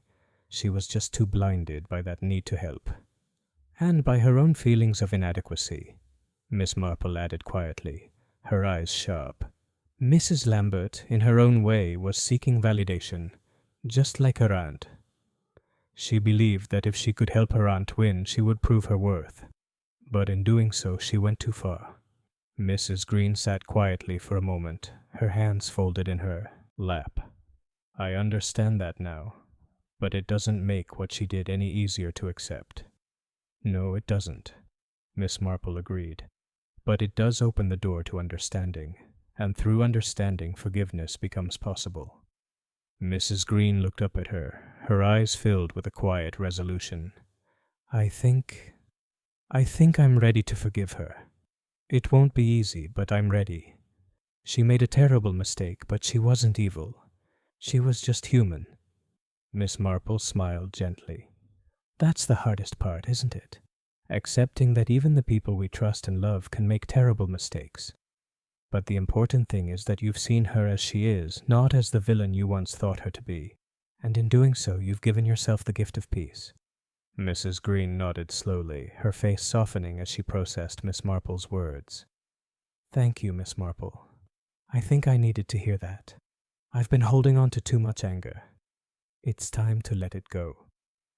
A few weeks later, the memorial for Mrs. Pemberton was held in the small church on the edge of Willowbrook. It was a simple affair, as was fitting for someone who had, despite her flaws, been an integral part of the village's fabric. The service was quiet, attended by the villagers who had once known her, and though the grief still lingered in their hearts, there was also a sense of closure. The memorial allowed them to remember Mrs. Pemberton as a person, not just the victim of a tragic mistake. Miss Marple stood in the back of the church, her eyes fixed on the altar where a small plaque had been placed in Mrs. Pemberton's honor. It was not grand, but it was sincere, and as the service came to an end, Miss Marple felt that the village, while scarred, had begun to heal. A week later, Miss Marple received a letter from Mrs. Lambert. It was brief, but the words were sincere. Dear Miss Marple, I know I cannot undo what I have done, nor do I seek forgiveness from those I have hurt. But I want to thank you for helping me see the truth. I have learned too late that some things are worth more than winning, and I have spent too much of my life chasing after the wrong things. I will do my best to make amends in whatever way I can, though I know it may never be enough. But I wanted you to know that I understand now. With regret, Rachel Lambert. Miss Marple read the letter with quiet reflection. It was a small step, but it was the first one Rachel Lambert had taken toward understanding her own heart. And while Miss Marple knew that Mrs. Lambert would carry the weight of her actions for the rest of her life, she also knew that this letter, this acknowledgement, was the beginning of her own healing. As the months passed, Willowbrook slowly returned to the peaceful village it had once been, albeit with a certain quiet maturity. The villagers, having endured a tragedy that none could have predicted, had learned to hold one another with more care, more understanding. And though Mrs. Pemberton's memory remained bittersweet, it was no longer defined by her death. It was defined by her life, by the lessons it had taught, and by the community that had been forced to look at itself and its imperfections. Miss Marple, sitting in her favorite armchair by the window, watched the seasons change in Willowbrook. The quiet village, like the flowers in the garden, had blossomed anew, stronger, more resilient, and with a deeper understanding of the frailty of the human heart. And in that moment, Miss Marple knew that she had done what she was meant to do, not just solve the mystery, but help those around her find peace, understanding, and the courage to move forward. As she sipped her tea and looked out at the soft glow of the evening light, Miss Marple couldn't help but smile. It had been a difficult journey, but it was over now, and in the end, the truth had set them all free. Chapter 13. New Beginnings. The autumn air in Willowbrook was crisp and full of change. The leaves had begun to turn, their golden hues dancing in the sunlight that streamed through the trees, casting long shadows across the village. The seasons, as they always did, were shifting, bringing with them the promise of new beginnings. The village, too, had begun its own transformation, slow, steady, and quiet. Miss Marple, ever the observer, had seen this change firsthand. The whispers that had once filled the village with suspicion and fear had quieted, replaced by something more hopeful, a sense of acceptance, a deeper understanding that life was not always as simple as it seemed, that everyone carried their own burdens and regrets. It was in this spirit of change that Miss Marple found herself walking to the village church one crisp morning, a letter in hand. She had received it just the day before, and it had stirred a sense of quiet anticipation within her. It was from Mrs. Lambert, and although Miss Marple had received no further correspondence since the memorial service, this letter felt different, more personal, more hopeful. As she approached the church, Miss Marple paused for a moment to look around at the familiar faces of the villagers who passed by, some with their heads down, others smiling as they went about their business. She'd seen the village evolve over the years, but today there was something about it that felt different, more vibrant, more alive, as if the lessons learned from the tragedy had left their mark, not in scars, but in resilience. Inside the church the air was cool and peaceful, and the soft light from the stained glass windows painted colors across the stone floor. Miss Marple found a quiet corner, her eyes resting on the small altar, where flowers now rested in neat arrangements, a symbol of life's continual renewal. She opened the letter from Mrs. Lambert, her fingers brushing over the neat handwriting. "Dear Miss Marple, I hope this letter finds you well. It has taken me some time to gather the courage to write to you. You helped me face the truth, and for that I am eternally grateful. But I must admit, I still carry a great deal of guilt. I have spent so much of my life running from the truth, from my own mistakes, and I have finally come to realize that I must confront them head on. That includes confronting myself. I want you to know that I have accepted the consequences of my actions. I have turned myself in to the authorities and will be serving my sentence, but I do not write to you to seek sympathy or forgiveness. I write to you because I finally understand what you meant about the importance of forgiveness, not just from others, but from oneself. I am working now with a local charity that helps women rebuild their lives after they've made mistakes, similar to my own. I have found a sense of purpose in helping others who are lost, just as I was. In doing so, I believe I am beginning to forgive myself. I know I cannot undo the harm I've caused, but I can try to make a difference moving forward. I hope that in time, the village can see me for the person I am becoming, not just the mistakes of my past." With deep respect and gratitude, Rachel Lambert Miss Marple folded the letter slowly, her thoughts momentarily drifting to Rachel Lambert. The young woman's journey was far from complete, but Miss Marple could see the glimmer of change in her words. There was a sincerity now, a desire to make amends, that hadn't been there before. It wasn't the immediate forgiveness that some might have hoped for, but it was a beginning, a recognition that true redemption could only come from within. Miss Marple sat in the quiet church for a long while, the soft rustle of leaves outside the only sound breaking the stillness. She had seen many people come and go in her life, each one with their own secrets, their own burdens. But it was in moments like this, when people took responsibility for their actions, when they chose to change, that Miss Marple felt a deep sense of hope for the world. A few days later, Miss Marple received another visit from Sergeant Allen. He seemed to have aged a little in the month since the case had concluded, the lines around his eyes deeper now, his shoulders carrying a subtle weight. There was something more reflective in his manner when he sat down at the small table in Miss Marple's cottage. "Good afternoon, Miss Marple," he said, his voice thoughtful. "I've been meaning to speak with you again. I think I finally understand what you meant all those weeks ago about forgiveness and understanding." "I'm glad to hear it, Sergeant," Miss Marple said with a smile, leaning back in her chair. "It's not always easy to see things clearly, especially when you're too close to the situation. But time, as always, has a way of providing perspective. I've been thinking about Mrs. Lambert," he continued, his gaze distant. "I'm not sure what to think about her. I know what she did, and I know she's paid the price for it. But I can't help but wonder, can people really change? Can someone like her ever find redemption?" Miss Marple considered his question carefully, her eyes soft. "I believe people can change, Sergeant. But it requires honesty. Honesty with themselves. And with others." Mrs. Lambert's path has been a difficult one, but I think she's on the right track now. Redemption is not something that happens overnight. It's a process, and sometimes it's the small steps that matter the most. Sergeant Allen nodded slowly, his fingers tapping on the edge of the table. I suppose I've seen that in the villagers too. They've changed, haven't they? Slowly, but they've come to understand each other better. Mrs. Green, for example. She seems more at peace than I've seen her in months.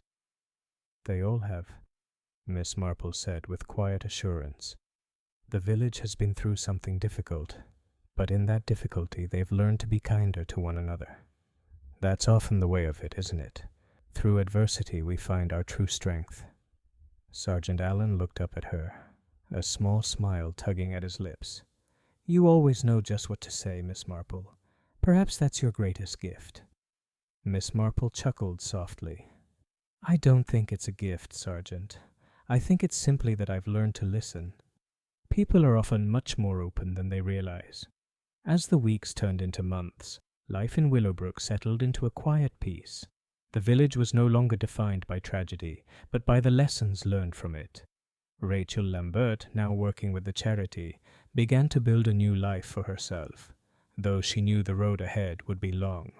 Mrs. Green, though still carrying the memory of her old friend, had found a renewed sense of purpose and peace, and the village, as a whole, had become closer, more connected, united not by the darkness of the past, but by the hope for the future. Miss Marple, watching it all unfold from the quiet comfort of her cottage, felt a quiet satisfaction. Her work was done for now. The village had learned its lessons, and the healing, though slow, had taken root. And so, with a contented sigh, Miss Marple sat by the fire that evening, sipping her tea and watching the flames flicker in the hearth. Life, she knew, was a series of small mysteries, some dark, some light, but all worth unraveling. And for now, the mystery of Willowbrook had been solved. With that thought, Miss Marple closed her eyes and allowed herself a moment of peace, content in the knowledge that, at least for a time, the village had found its way back to the light. Chapter 14. The end of one story, the beginning of another. The first frost of winter had settled over Willowbrook, the village wrapped in a quiet stillness as the world outside turned cold and crisp. The last of the autumn leaves clung stubbornly to the trees, their fiery colors now faded to muted browns and golds. There was an air of anticipation in the village, a sense of peaceful resolution after months of upheaval. Miss Marple had spent the past few weeks in a rare period of tranquility. The case of Mrs. Pemberton's death had long been resolved, and the village, though scarred, was now healing. The small celebrations, the memorials, and the slow mending of relationships between the villagers had given Willowbrook a newfound sense of purpose. But as Miss Marple sat at her favorite spot by the window, gazing out at the frost-covered village square, she could feel the stirring of something new, something just beyond the horizon. Perhaps it was the changing of the seasons, the way the world seemed to be shifting once again. It was as though, like the rest of Willowbrook, she too was ready for a new chapter, for the next mystery that would inevitably find its way into her quiet life. It was just as Miss Marple finished her afternoon tea when there was a knock at the door. She opened it to find Sergeant Allen standing on the doorstep, his expression one of quiet contemplation. "Good afternoon, Miss Marple," he said, stepping inside without waiting for an invitation. "I hope I'm not disturbing you." "Not at all, Sergeant," Miss Marple replied with a smile, gesturing toward the fire. "What brings you here this cold afternoon?" "I've been thinking a lot about our conversations over the past few months," Sergeant Allen said, settling into the armchair across from Miss Marple. "About Mrs. Lambert, the village, and the way everything turned out. I'm still trying to make sense of it all. How people change, how they can redeem themselves. It's not something I've ever fully understood, I suppose." Miss Marple chuckled softly. "It's one of the great mysteries of life, Sergeant. But perhaps that's what makes it so fascinating. People are not defined by their mistakes, but by how they choose to move forward. Redemption isn't always a grand gesture. It's often a quiet decision to change, even when no one is watching. Sergeant Allen nodded thoughtfully. That's what I've been thinking. We all have our own secrets, our own mistakes, but Mrs. Lambert, she's still young, still has time to change, to find a better path. Do you think she will? Miss Marple smiled, her eyes soft. I believe she will, in time, but I don't think it will be easy. Real change comes from within, and that's something only she can decide for herself. Sergeant Allen sat back, his brow furrowed. I hope so. For her sake, I really do. But there's something else I've been thinking about. You were right about the village, Miss Marple. We've all changed. Everyone's trying to move forward, but there's still a piece missing. A part of us still carries the shadow of what happened, whether we realize it or not. Miss Marple took a sip of her tea, considering his words. Sometimes, Sergeant, it takes time to move on fully. The past has a way of lingering, but it's also true that the present moment is what we can control. If the village is to heal completely, the people here must decide to forgive. Not just Mrs. Lambert, but each other. Forgiveness, Sergeant Allen echoed quietly. It's hard, though. It's hard to forgive someone who has hurt you, even when they've paid for their mistakes. Miss Marple nodded. Yes, it is. But that's why forgiveness is so powerful. It allows people to move forward without the weight of the past holding them back. In the weeks that followed, Miss Marple found herself visiting more of the villagers. She walked the cobbled streets of Willowbrook, exchanging pleasantries with familiar faces, always observing, always listening. There was a quiet buzz in the air, a sense that something new was unfolding. Conversations that had once been full of fear and suspicion now centered around plans for the future. Festivals, garden shows, even new businesses that some villagers had begun to open. The village had begun to rebuild itself, not just physically, but emotionally. And while there was no denying that the wounds of the past would never truly disappear, they had begun to heal in their own way. People like Mrs. Green, who had once been weighed down by sorrow, now spent afternoons tending to the village's small community garden. Others, like Mr. Blackwell, who had been the center of much of the village's whispered gossip, now found solace in the quiet companionship of his neighbors. One evening, as Miss Marple sat by the fire in her cottage, there was another knock at the door. She opened it to find Mrs. Green standing there, a basket of freshly picked flowers in hand. "Good evening, Miss Marple," Mrs. Green said, her voice lighter than it had been in months. "I've been thinking about you. You were right about everything. I've been letting go of the past, and I think I'm finally ready to forgive Rachel. Not just for my own peace, but for hers too." Miss Marple smiled warmly. "Forgiveness is a gift, Mrs. Green. It allows both the giver and the receiver to move forward without the chains of the past." Mrs. Green nodded, her face serene. "I've learned that, and I think I'm ready to take the next step. Perhaps it's time for me to get more involved, to help others in the village as I once helped Mrs. Pemberton. I think it's time I gave something back." Miss Marple looked at her with quiet admiration. "That's a lovely idea, Mrs. Green. There's always room for kindness and compassion in this world. I'm sure your presence will be deeply appreciated." As Mrs. Green left, Miss Marple sat back in her chair, her thoughts drifting. The village had found its balance once more, but like the seasons, the world would continue to change. New faces would come, new challenges would arise, and old wounds would heal. But for now, Willowbrook was peaceful, and the people within it were beginning to understand the true meaning of community. They had learned the difficult lessons of forgiveness, acceptance, and the courage to change. The village had faced its darkest moments, but it had emerged stronger, bound by the shared desire to rebuild, to start anew. As Miss Marple gazed out her window at the quiet, snow-covered streets, she couldn't help but smile. The case had been solved, and the village had healed. But she knew there would always be another story to tell, another mystery to uncover. And when that time came, She would be ready. For now, though, Miss Marple was content. Willowbrook once again had found its way forward, and in that there was a quiet satisfaction, a deep, enduring peace. And as the snow gently fell outside, Miss Marple sat back, enjoying the warmth of her fire, content in the knowledge that some mysteries, though not always easy, were worth solving, for they made us better in the end. Chapter 15. The Calm. Before the Storm. The winter months in Willowbrook, though cold, were filled with a quiet serenity.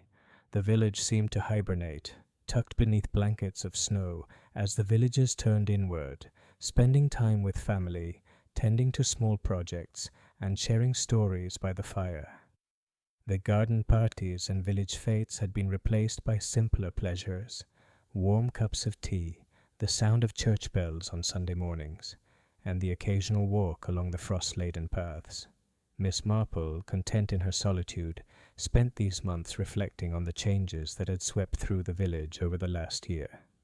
The murder of Mrs. Pemberton, which had once rocked Willowbrook to its core, now seemed like a distant memory. Mrs. Lambert, though still serving her sentence, had sent a letter not long ago, expressing her gratitude for Miss Marple's understanding and her own resolve to rebuild her life. The villagers, too, had found their own sense of peace. Mrs. Green, now involved in organizing the village's charity events, had found a sense of purpose again.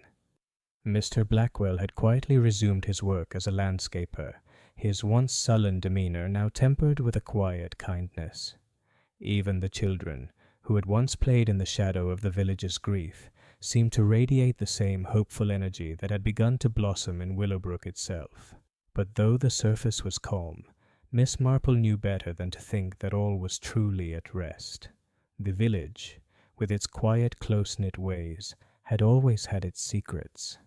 And secrets, as she knew too well, had a way of coming to light when least expected. It was on one of her afternoon walks, when the ground was still soft with melting snow, and the village square was empty but for a few villagers rushing to finish their errands, that Miss Marple noticed something unusual. A young woman, her face pale and drawn, was walking briskly toward the village shop. She wore a dark coat, its collar turned up against the chill, and carried herself with an air of purpose that immediately caught Miss Marple's attention. The woman, Miss Marple noted, had the look of someone who was trying to blend into the background, someone who wanted to remain unnoticed. But there was something in the way she moved, a subtle tension in her posture, that told Miss Marple all she needed to know. She had seen that walk before.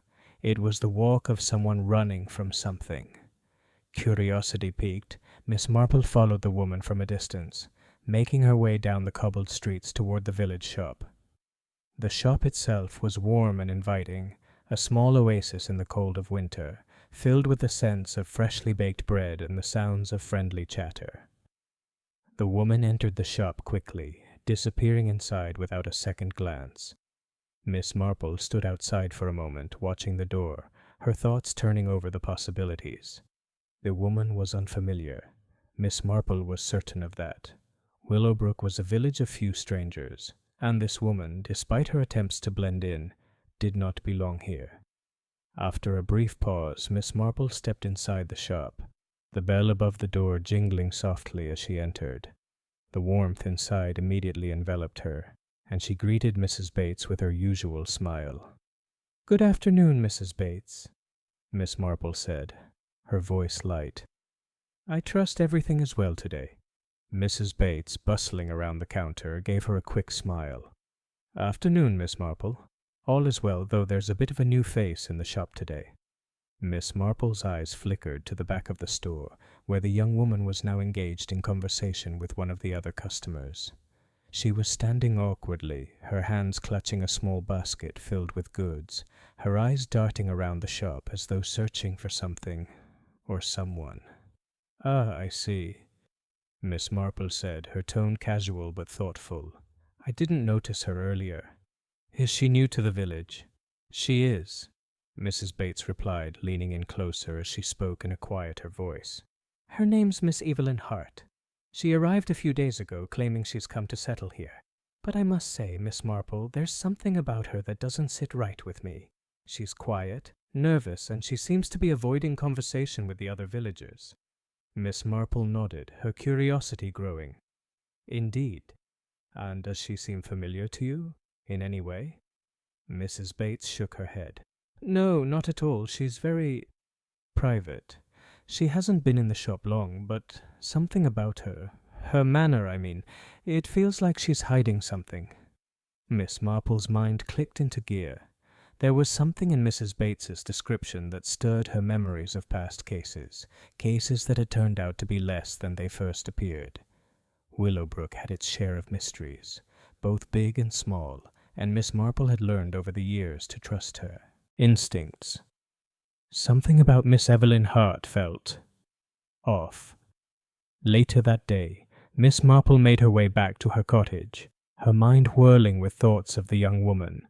There was something distinctly familiar about her, a sense of unease that Miss Marple had seen in others before, in people who had been trying to outrun something from their past. As she reached the edge of the village, Miss Marple stopped for a moment to watch the sun dip low in the sky. The shadows stretched across the snow, and for the briefest moment she felt a flicker of the past, a sense of something unresolved. It was the same feeling she'd had years ago, when she had first begun to notice the small, quiet patterns that hinted at deeper truths.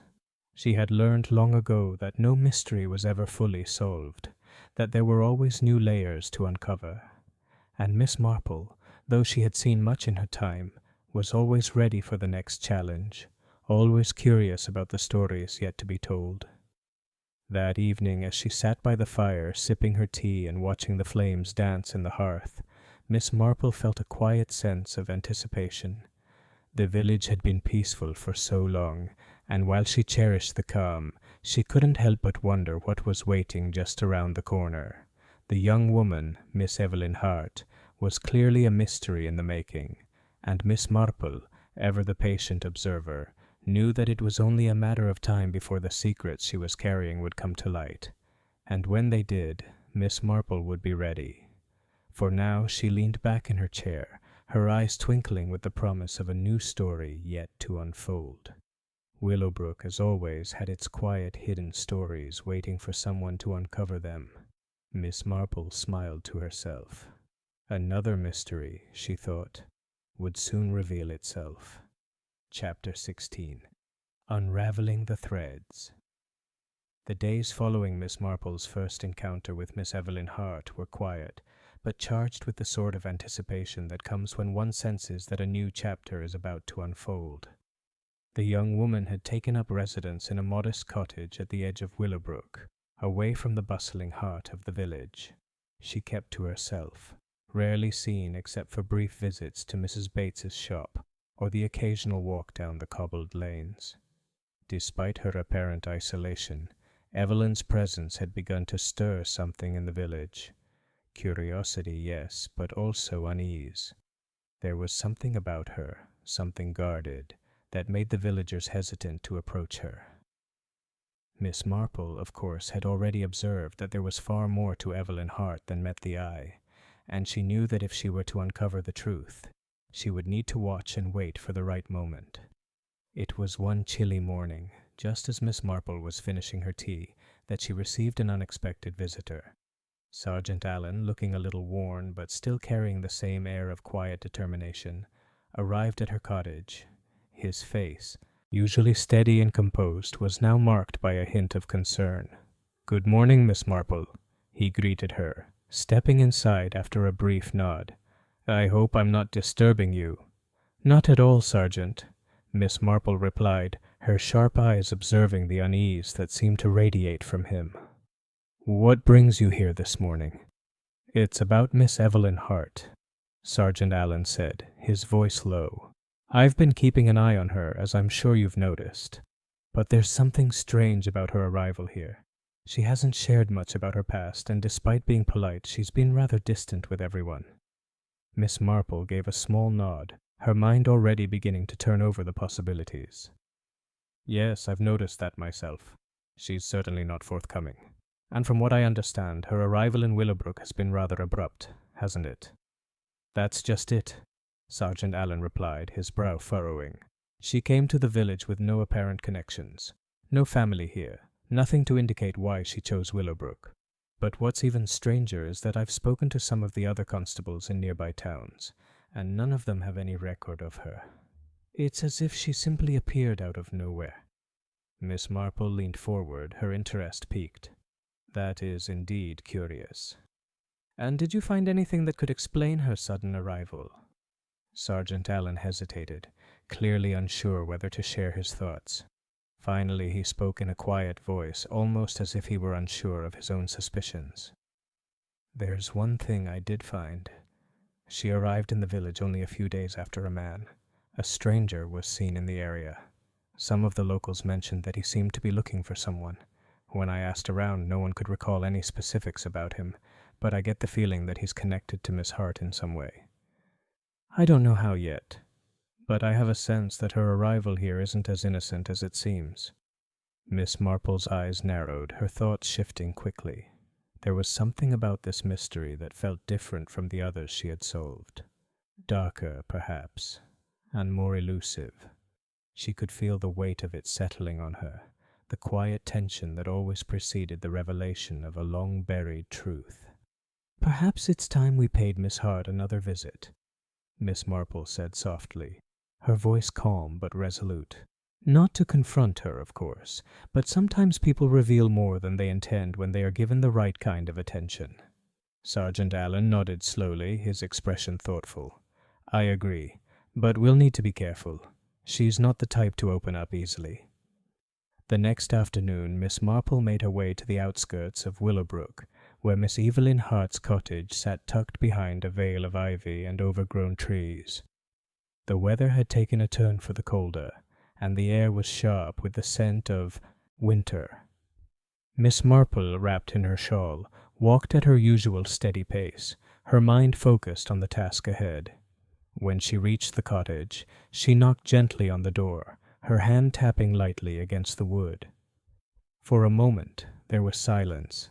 Then the door creaked open, and Miss Hart appeared, her face a little pale, her features guarded. She was dressed simply as usual, her dark eyes flickering with uncertainty when she saw who was standing before her. Miss Marple, Evelyn greeted her, her voice polite but cautious. I wasn't expecting visitors today. I do apologize for intruding, Miss Marple said with a warm smile. But I thought I'd stop by and offer a bit of company. It's not often we have new faces in the village, and I wanted to make sure you felt at home. Evelyn seemed taken aback, but she stepped aside, allowing Miss Marple to enter. The interior of the cottage was simple but cozy, with a fire crackling in the hearth and a few bookshelves lining the walls. It had the air of someone trying to blend in, someone who valued solitude but perhaps longed for connection. I appreciate your kindness, Miss Marple, Evelyn said, though her eyes never fully met Miss Marple's. I've been adjusting to the village. It's quiet, and I find that I enjoy the peace here. Yes, it's a peaceful place, indeed, Miss Marple replied, glancing around the room as she spoke. But you know, it can sometimes be difficult to keep to oneself for too long. We're a community here, and even the quietest among us eventually become part of the village fabric. Evelyn's lips tightened slightly, as if Miss Marple's words had struck a nerve. She quickly busied herself with arranging a few things on a nearby table, but Miss Marple noticed the subtle tension in her shoulders, the way her hands fumbled with the objects in front of her. I suppose so, Evelyn replied quietly, her voice more distant now. But I prefer to keep to myself, at least for now. Miss Marple smiled, her gaze soft but sharp. Of course, I understand completely. But I must say, Miss Hart, there's something rather interesting about your timing, don't you think? Evelyn's eyes flickered up, meeting Miss Marple's for the first time, and in that brief moment Miss Marple saw it. The hint of fear, the flicker of guilt. It was a fleeting glimpse, but it was enough. I don't know what you mean, Evelyn said quickly, though her voice trembled slightly. I think you do, Miss Marple replied, her tone gentle but knowing. You've come to Willowbrook at an unusual time, just after someone was asking questions about you. Someone who I believe is looking for you, Miss Hart." Evelyn froze, her breath catching in her throat. For a long moment she didn't speak. The silence between them stretched out, heavy with unspoken truths. Finally Evelyn spoke, her voice barely above a whisper. "I didn't want this to happen. I just wanted to leave it all behind." Miss Marple took a step closer, her expression soft but firm. "It's never that simple, Miss Hart. The past, as you well know, has a way of following us. But you don't have to face it alone. You've come to a place where people will understand, if only you give them the chance." For the first time since Miss Marple had entered the cottage, Evelyn looked truly vulnerable, her eyes, once so guarded, filled with something like desperation. I didn't mean for it to go this far," Evelyn said, her voice breaking. "I thought I could start over, leave everything behind. But I was wrong. I've made mistakes, terrible ones." Miss Marple, her heart softening at the young woman's admission, stepped forward and placed a gentle hand on Evelyn's shoulder. "Everyone makes mistakes, Miss Hart," she said quietly. "But it's what we do with them that matters, and it's never too late to begin again." Evelyn's breath caught in her throat, and for a long moment Miss Marple said nothing, simply allowing the young woman to process her words. "I'm here, Miss Hart, if you ever need to talk. No judgment, just the willingness to listen." Evelyn nodded slowly, her eyes brimming with tears. "Thank you," she whispered, her voice fragile. Maybe I can try to fix things. Maybe I don't have to run anymore." Miss Marple smiled gently, her eyes filled with quiet understanding. "I believe you can. We all can." As Miss Marple left the cottage, her mind was calm, but her heart was full. There was still much to be uncovered, still many layers to peel back. But in that moment she knew that the young woman was taking the first step toward her own redemption. And that, Miss Marple thought with a small smile, was always the hardest part of any story, the beginning. And as the snow continued to fall softly over Willowbrook, Miss Marple allowed herself a moment of quiet satisfaction.